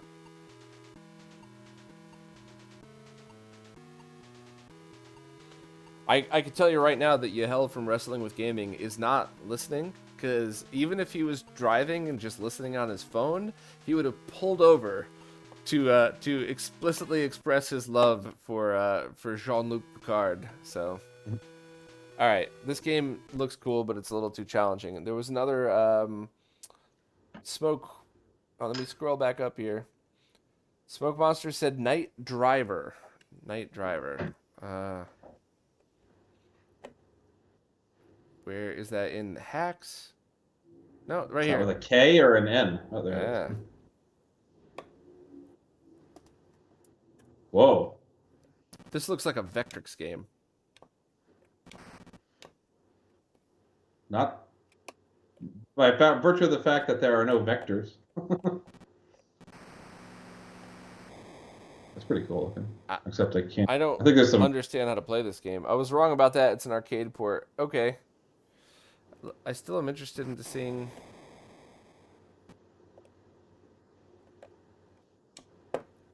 Maybe it's the Hyperkin controller, but the only way I could go forward is by pressing right. All right.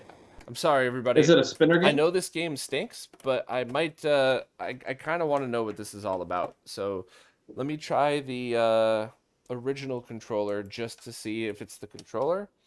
If anybody's watching that's a fan of the game, please let me know so I don't waste any extra time here. But all right. What's this game called again? Night what? Rider? Night Driver. Driver. All right.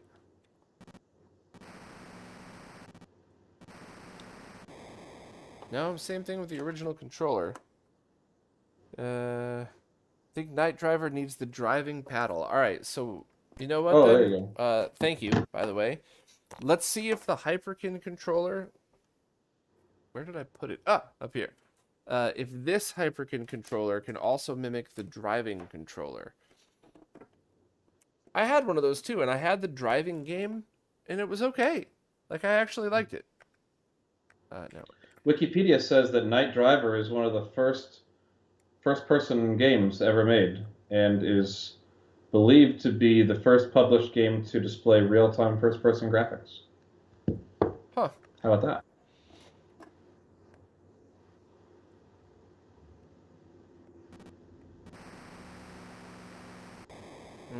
Okay, so we might need a driving controller then specifically, because pressing the button goes forward, but there is no turning with this. I'll reset it one more time. Yeah, well, they work differently, I think. I know that you can't play like a driving controller game with the paddle. Ooh, it did just move to the right for the first time. No, I think that's it. I think that might be it. You need to have a driving controller, huh?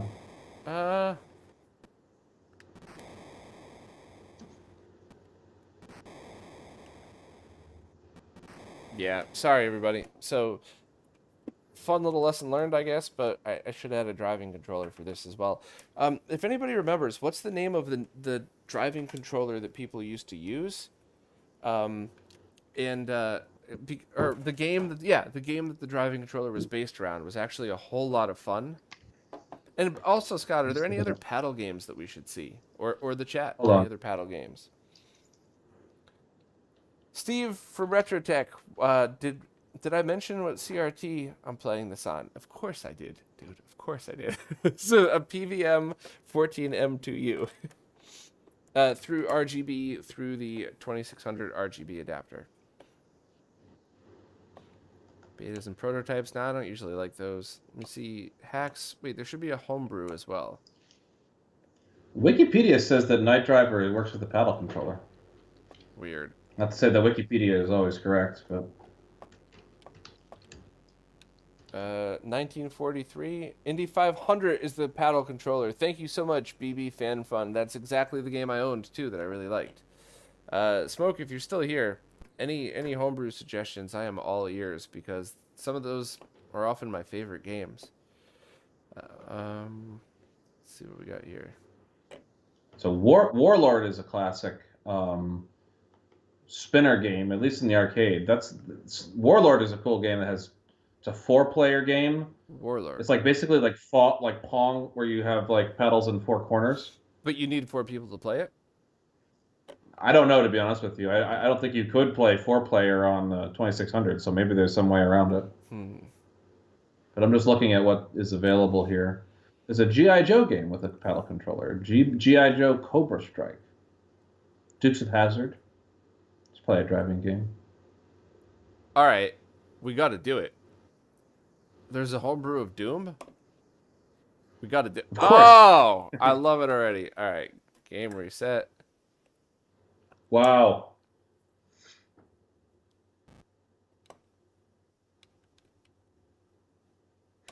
Is this all there is to it? I think so. Are you walking up, or are they just like falling down? Nothing's happening. Okay. Yeah, it's not actually doing anything. Zippy the Porcupine, says Smoke Monster. All right, I will absolutely try that. TTVP says you could play 4-player because each paddle controller has 2 paddles. Yeah, but I only got 2 arms. It was actually my... Oh, you could put 2 paddle controllers into port 1 and 2 and have 4 controllers. That's pretty cool. Zippy the Porcupine. All right, here we go. This is actually my favorite line from the Lego Batman movie. Batman, why does this plane only have 1 seat? Because I only have 1 butt. Made the whole movie worth watching. I think that Zippy might not actually be Zippy, there, Smoke Monster. This is pretty cool. Look at that. Whoa, a loop?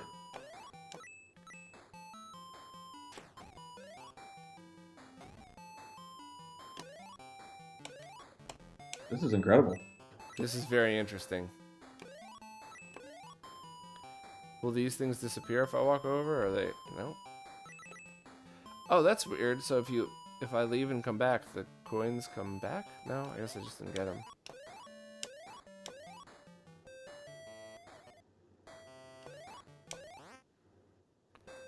Huh!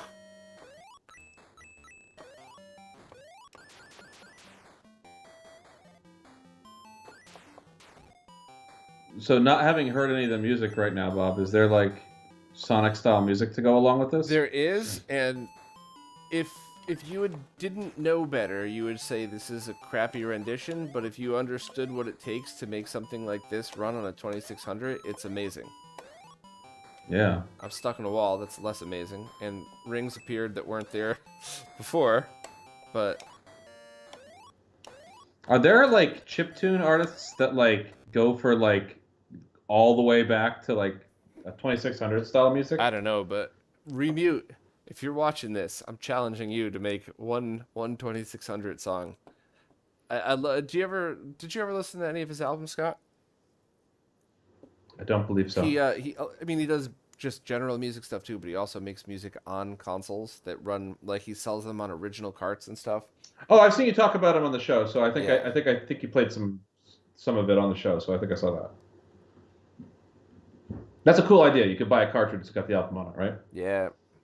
All right, Arthur Collector's in the chat. Arthur is one of my harshest critics. Always appreciated, by the way. Arthur, what game do you want to see next? I'd love to play a fun game that, like some of the others that we've covered here, that's one of those that's actually like holds up with stands the test of time. I don't know why I forgot that. I'm gonna blame the absinthe. I did sober January for most of January just for weight loss reasons, which really resets your tolerance a whole lot. We're not that far into January, Bob. It's the 23rd.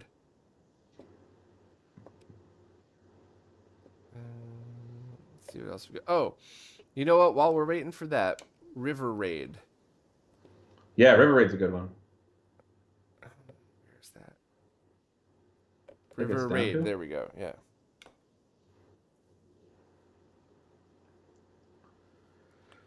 All right.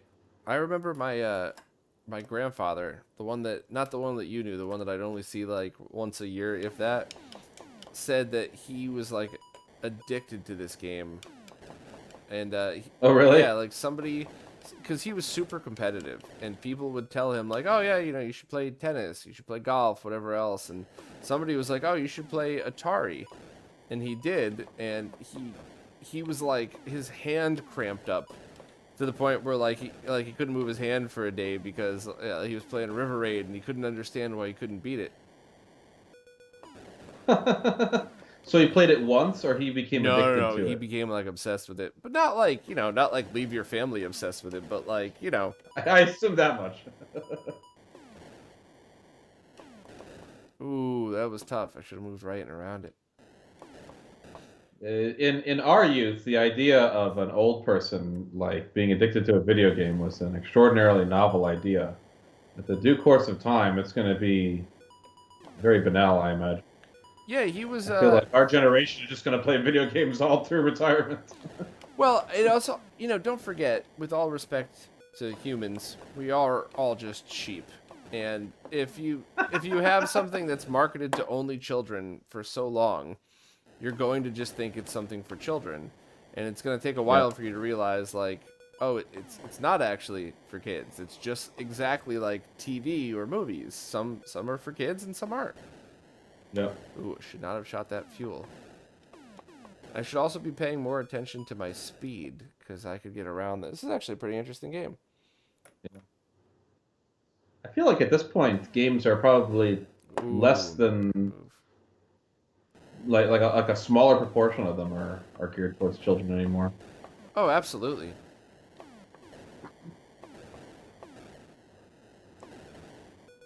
But I mean, as humans, anything new we mock anyway. You know how many times in my life I heard something like, oh, the internet, that's just a fad that no one is going to care about? It's like, yeah, who's laughing now, asshole? Give it time, Bob. We're all going to be writing on caves again soon. Yeah, you never know. On the flip side of that, there's also people that are always get super offended about mocking everything. Like I remember somebody I met was actually a brilliant mechanic. He would build custom motorcycles that were really good. They were like, if he was a TV ham, he could have had a show like Jesse James. And when he asked what I did for a living, I was like, oh, I'm a computer nerd. I don't do anything as exciting as you. And he got like offended that I described myself as a computer nerd. He's like, well, I'm a grease monkey if you're going to say that. I'm like, there's nothing wrong with that either, buddy. I don't know what the problem is with either of those, but. Well, that's another word that's taken on a bit of a different life since nerd. Yeah, nerd. Like everyone wants to be a nerd these days. Well, words do tend to take on a life of their own. I just rewatched The Golden Girls, and some of the stuff that they said, that they made jokes like, you're not supposed to use the word queer anymore. It's like, well, if you all were still alive today, you'd be pretty amused by that joke, because that's now a term of endearment. That's true. It's a great show, too, by the way. Yeah, Golden Girls holds up. It definitely had it had a reputation in its time. I found out after the fact of having like, it's a show with like one-liners. Oh yeah. And like it's almost like a totally different skill from writing like a story than just writing one-liners. But they had like the best one-liner writers basically out there. Oh, 100%. And you don't have to know the show in order to be able to enjoy it. Yeah. Yeah. All right. So, let's see what we got here.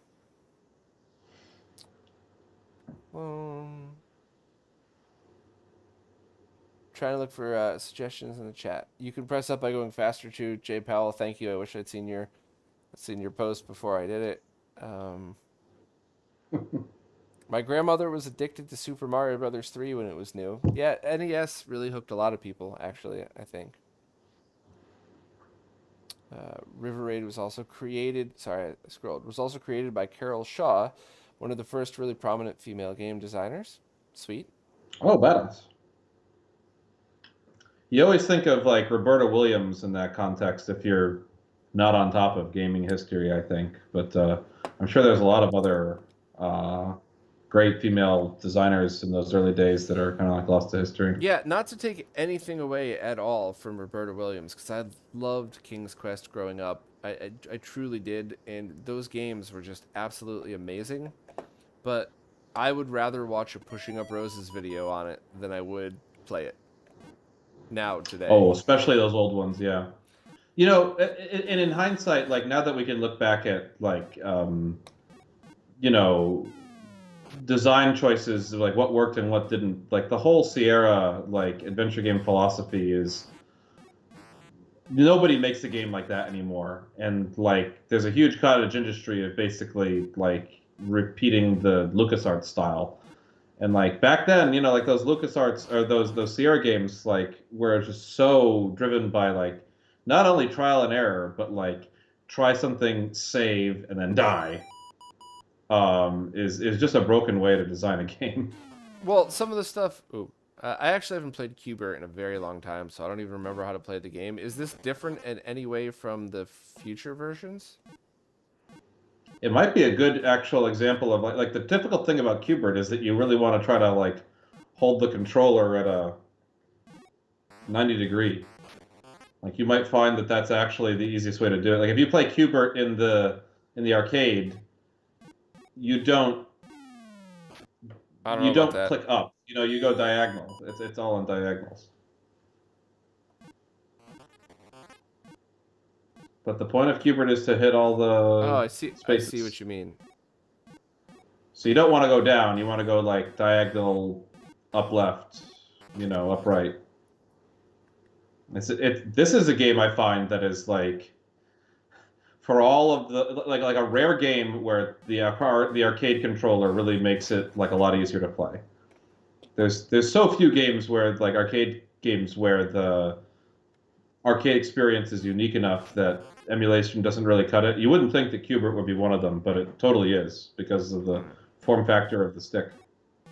Marble Madness. I never knew it was played with a spinner controller. I never saw it in the arcades. Oh yeah, and a lot more fun to play with the spinner. Way more fun. All right, anybody in the chat, come up with the next game that we play. I think I want to play... You know what? Let's play one more spinner controller game.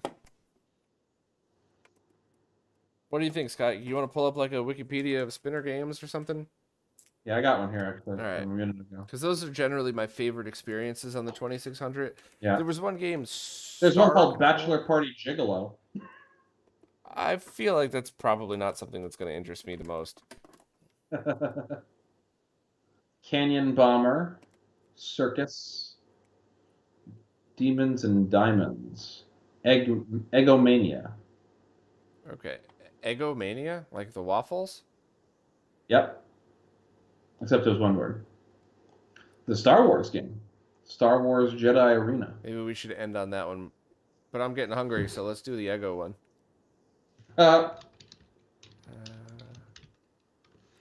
Mania.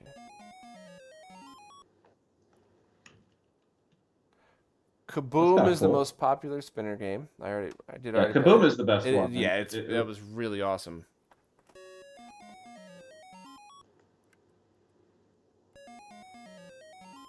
Somebody's saying Astro Blast and Circus are supposed to be good. So if I let any hit the ground, I die on this? That's what it looked like happened there. So this basically is just I didn't. Kaboom. I didn't. Check this out again. I'll try to do this in front of everything.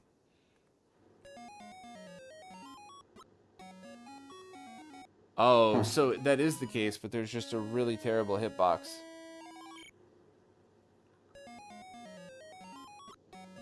Yeah, all right. Oop. What was the next game that you said? Try Circus. Oh, okay. Sorry, everybody. It's hard to... props to the Harmony Kart manufacturers for making the menu workable with the spinner controller, but it is still a little challenging to get a hold of it. That's pretty cool. Definitely props to them. I didn't know that it worked at all. Yeah, generally speaking, people that make stuff for the 2600 really get it, so you don't run into problems like that. Whoa, that's a cool idea. Oh, wait. This is crazy. I like it so That's much. awesome. That's a good idea. Oh, what a good idea. These are totally game mechanics that would work today. Yeah.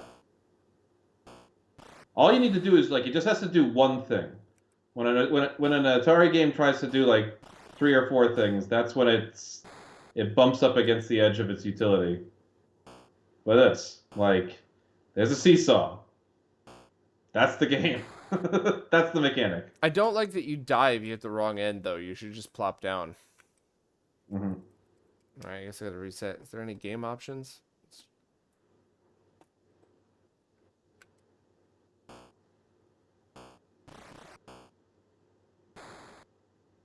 Oops. And I guess you're trying to get all those Oh, I dots at think the I top. did 2-player by accident. So let me go.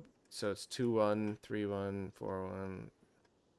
Oh, cool. So like you hit it and then it switches off. That could be a cool idea for a game or a cool mechanic.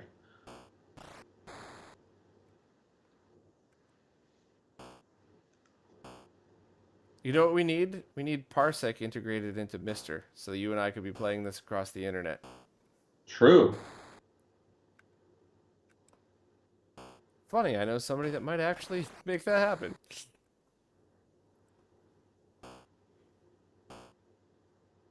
Ooh, this is a very cool game, though. I'm just terrible at it. It looks All hard. right, one more try, and we'll. And anybody else in the chat, any more games? Have they played Night Driver? I did. That was terrible. Sorry. Or, you know what? I shouldn't say it was terrible. That's not fair. I probably just don't have the correct controller. Or We just didn't get it working. yeah. I'm sorry. I take it back. Beat 'em and Eat 'em is on Voltar's 2600 best of list. Well, I guess we should try it out just for fun. And if it's terrible, I get another excuse to make fun of Voltar, which is always amazing. Don't want to run out of those. No.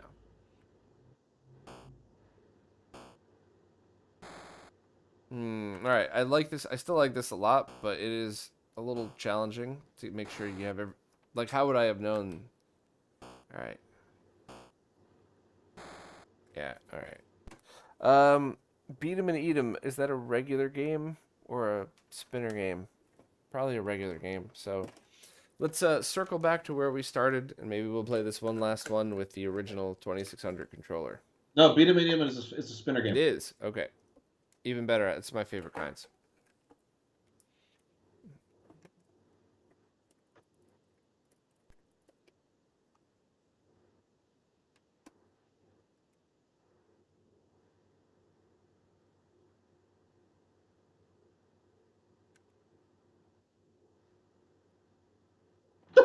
God. Oh, this is. I couldn't think of a better game to be Voltar related. This is yeah. So we have 2 Zacks at the bottom. It stopped working, by the way. Whoever suggested this, I can't believe that I fell for it. I should have known when you said Voltar. Thought didn't even occur to me. The 2 Zacks at the bottom are doing an excellent job. This is ridiculous. Okay. I don't know if I'm mad at you or if I'm happy that you suggested that, but that's Not to be gross, but we need a palate cleanser after that's that. pretty funny. Oh man. Okay. Thanks everybody. Thank you. Good one. Any other spinner ones we could try so we could end on not that? Yeah, try Astro Blast.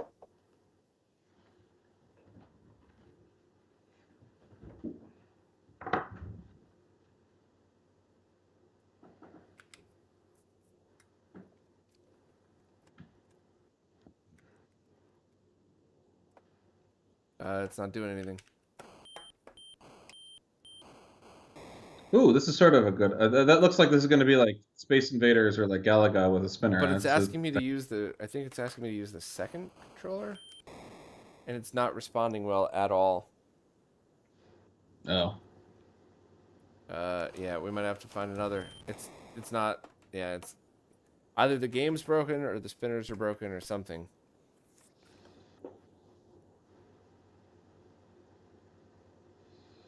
Uh, Man, it's very hard to navigate the menu with this, but maybe try. No. How about there's one called Scuzzy Side, SCSICIDE.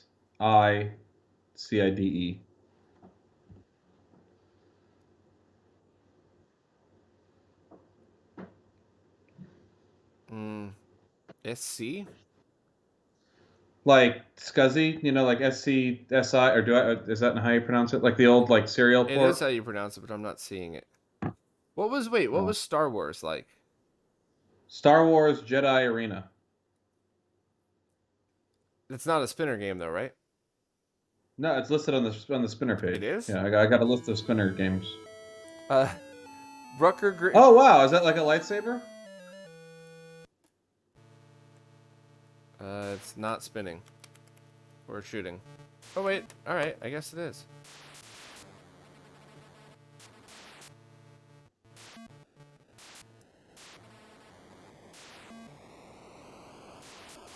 This is It looks interesting. kind of cool. I don't know what you do yet. But or do the you? button doesn't do anything. I don't...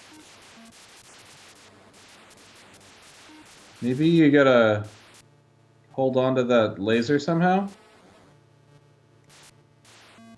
Do I use 2 spinners? No, because the other one isn't doing anything this time.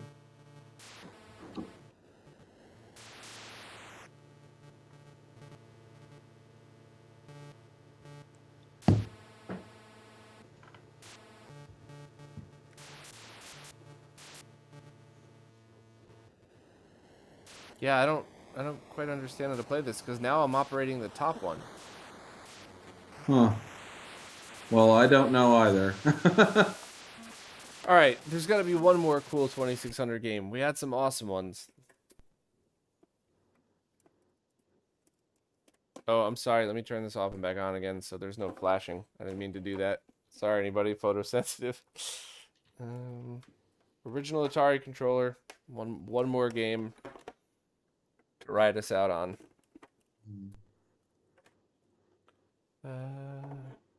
How about Snoopy and the Red Baron? All right, go for it. Smoke also recommended that I go to the game series collection and controllers one. I don't know why I didn't think of that. That's some of my favorite games are found by going there. So thank you, Smoke. Sorry, I should have just done that, but Snoopy and the Red Baron. Huh. It looks neat.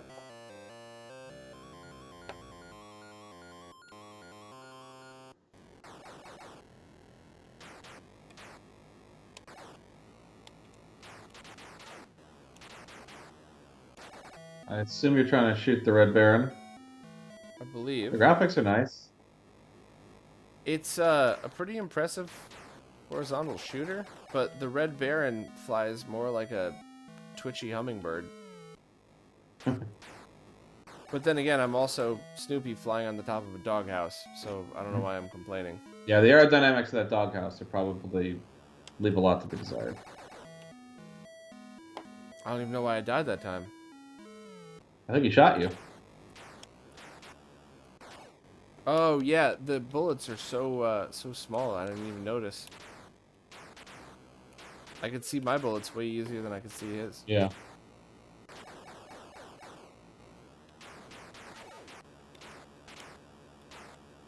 I can't go as Seems high, like a lot more bullets than. and I can't Yeah. go as high as him. Yeah, all right. Very cool looking. Seems a little unfair. Let me check the game series collections, but I think we might have to. I think we're calling it after this. Yeah. Controllers and peripherals, booster, driving, dual, keyboard, paddle Oh, cool. controller. Look at Yeah, I should have known this was always here. Bachelor Party, aka Voltar's game. All right, beat him and eat him. Gotcha.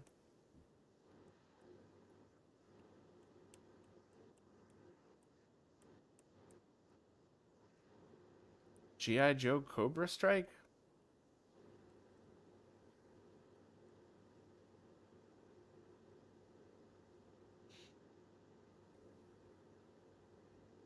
All right. I don't know if I'm just I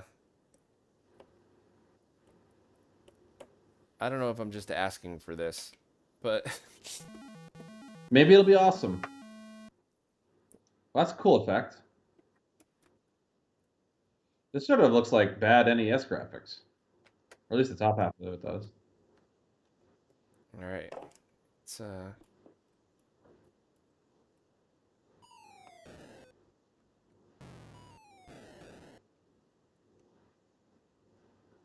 Are you that little guy that's sliding? I'm trying from to left to right? figure out which controller is mine. I think it's this one. And I'm in that thing right in the middle. Okay, I'm gonna guess your objective is to sort of be defensive and catch those things. I feel like this is the exact same game as Voltar's, but it's I'm catching Cobra Spit. Can you like fire from those guns? Nope.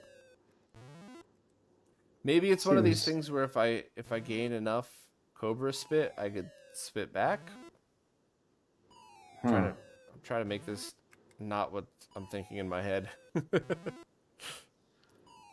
That should be easy, Bob. Yeah, the button doesn't do anything, but I'm just catching.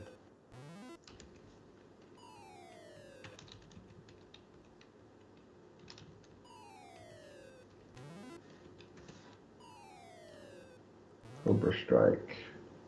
All right. So I think we did it. I think we accomplished the wait, let me do this so I don't sorry. There we go. I think we accomplished the goal of just checking out the 2600, checking out the controllers. I have rarely said this out loud, but Hyperkin really killed it, at least with the models that I have.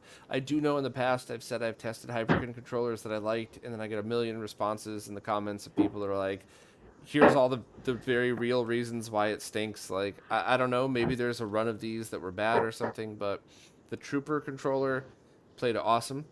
And this one, the Hyperkin Ranger, I really liked. It did, having the stick here made it feel a little more Atari 2600-y than just a standard D-pad. But it was really comfy for people that prefer the standard D-pad. It had the ridges in back that Hyperkin's kind of been known for the past few years, which makes it easy to grip. And some games I preferred this spinner, and others I wish it was a little more sensitive, so I didn't. Yeah, but for the price of these things, I would actually call them a total win, which is not something I say about Hyperkin stuff ever. So definitely keep that in mind when you hear that recommendation. I don't know. Overall, this was a blast. I have a new appreciation for the 2600 now. The games that are timeless, like Frogger and Super Breakout and stuff like that, I think will always be good. What about you? I agree. I mean, like I said, I think that like finding the games where people did something creative with like a very simple design decision are those games that hold up the best. And the games where they like really tried to push the limits of the system are maybe a little less impressive in the modern era. But I'm also finding that I feel that way in some cases with later consoles as well. But agreed. Especially for the 2600. You know, like when they pushed the console, it seemed like the games kind of broke sometimes. So the simpler, the better. And yeah, I would call the 2600 the N64 of its era.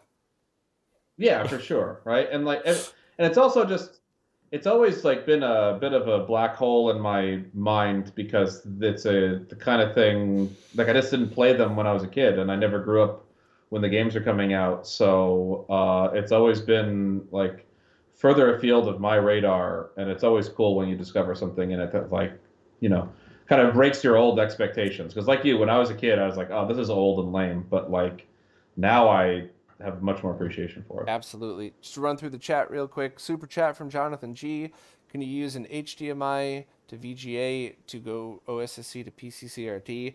Not only can you do that, but I did an entire video dedicated to that. Please check it out. It's like classic consoles on VGA monitors or something.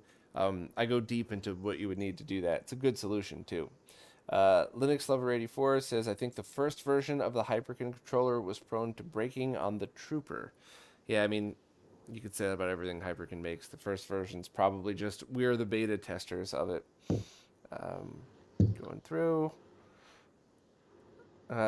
Electron asks, is Bob turning into a Cyberman? I don't know, Ash. We'll see. And Ash is a friend, by the way, so. Yeah, all right. That's not shared or not, but thanks for 2600 stream. It doesn't get much love online. Also, the intro video was great. I'd love to see a 2600 mod info shared on it. So right before we leave, real quick, if anybody joined after it started, the very beginning of the stream, which will be public again just to watch quickly, has like a very quick 2-minute setup explanation of how I'm doing all of this. So if you were just kind of curious how the 2600 looked that good on original hardware and how the mod worked pretty well, please check it out. Also, anybody that was here for any time the video glitched out, that was the prototype cable I was using. That was not the 2600 RGB mod. That was not Jose's work. That was the cable I gave Jose that I said, it'll be fine, man. Don't worry about it. Just use this one. Yeah, sorry. Totally my bad. But, well, thank you everybody for joining. This was actually a blast. I really hope I get to do more of these. I enjoy live streams so much. And Scott, thanks to you for doing this with me. I wish we got to see each other more, without the world shutting down and all that stuff. I know. Absolutely. So hope to see you again soon. We'll do this again. Thank you all so much. I appreciate everybody. I appreciate the super chats, and we'll do this again soon.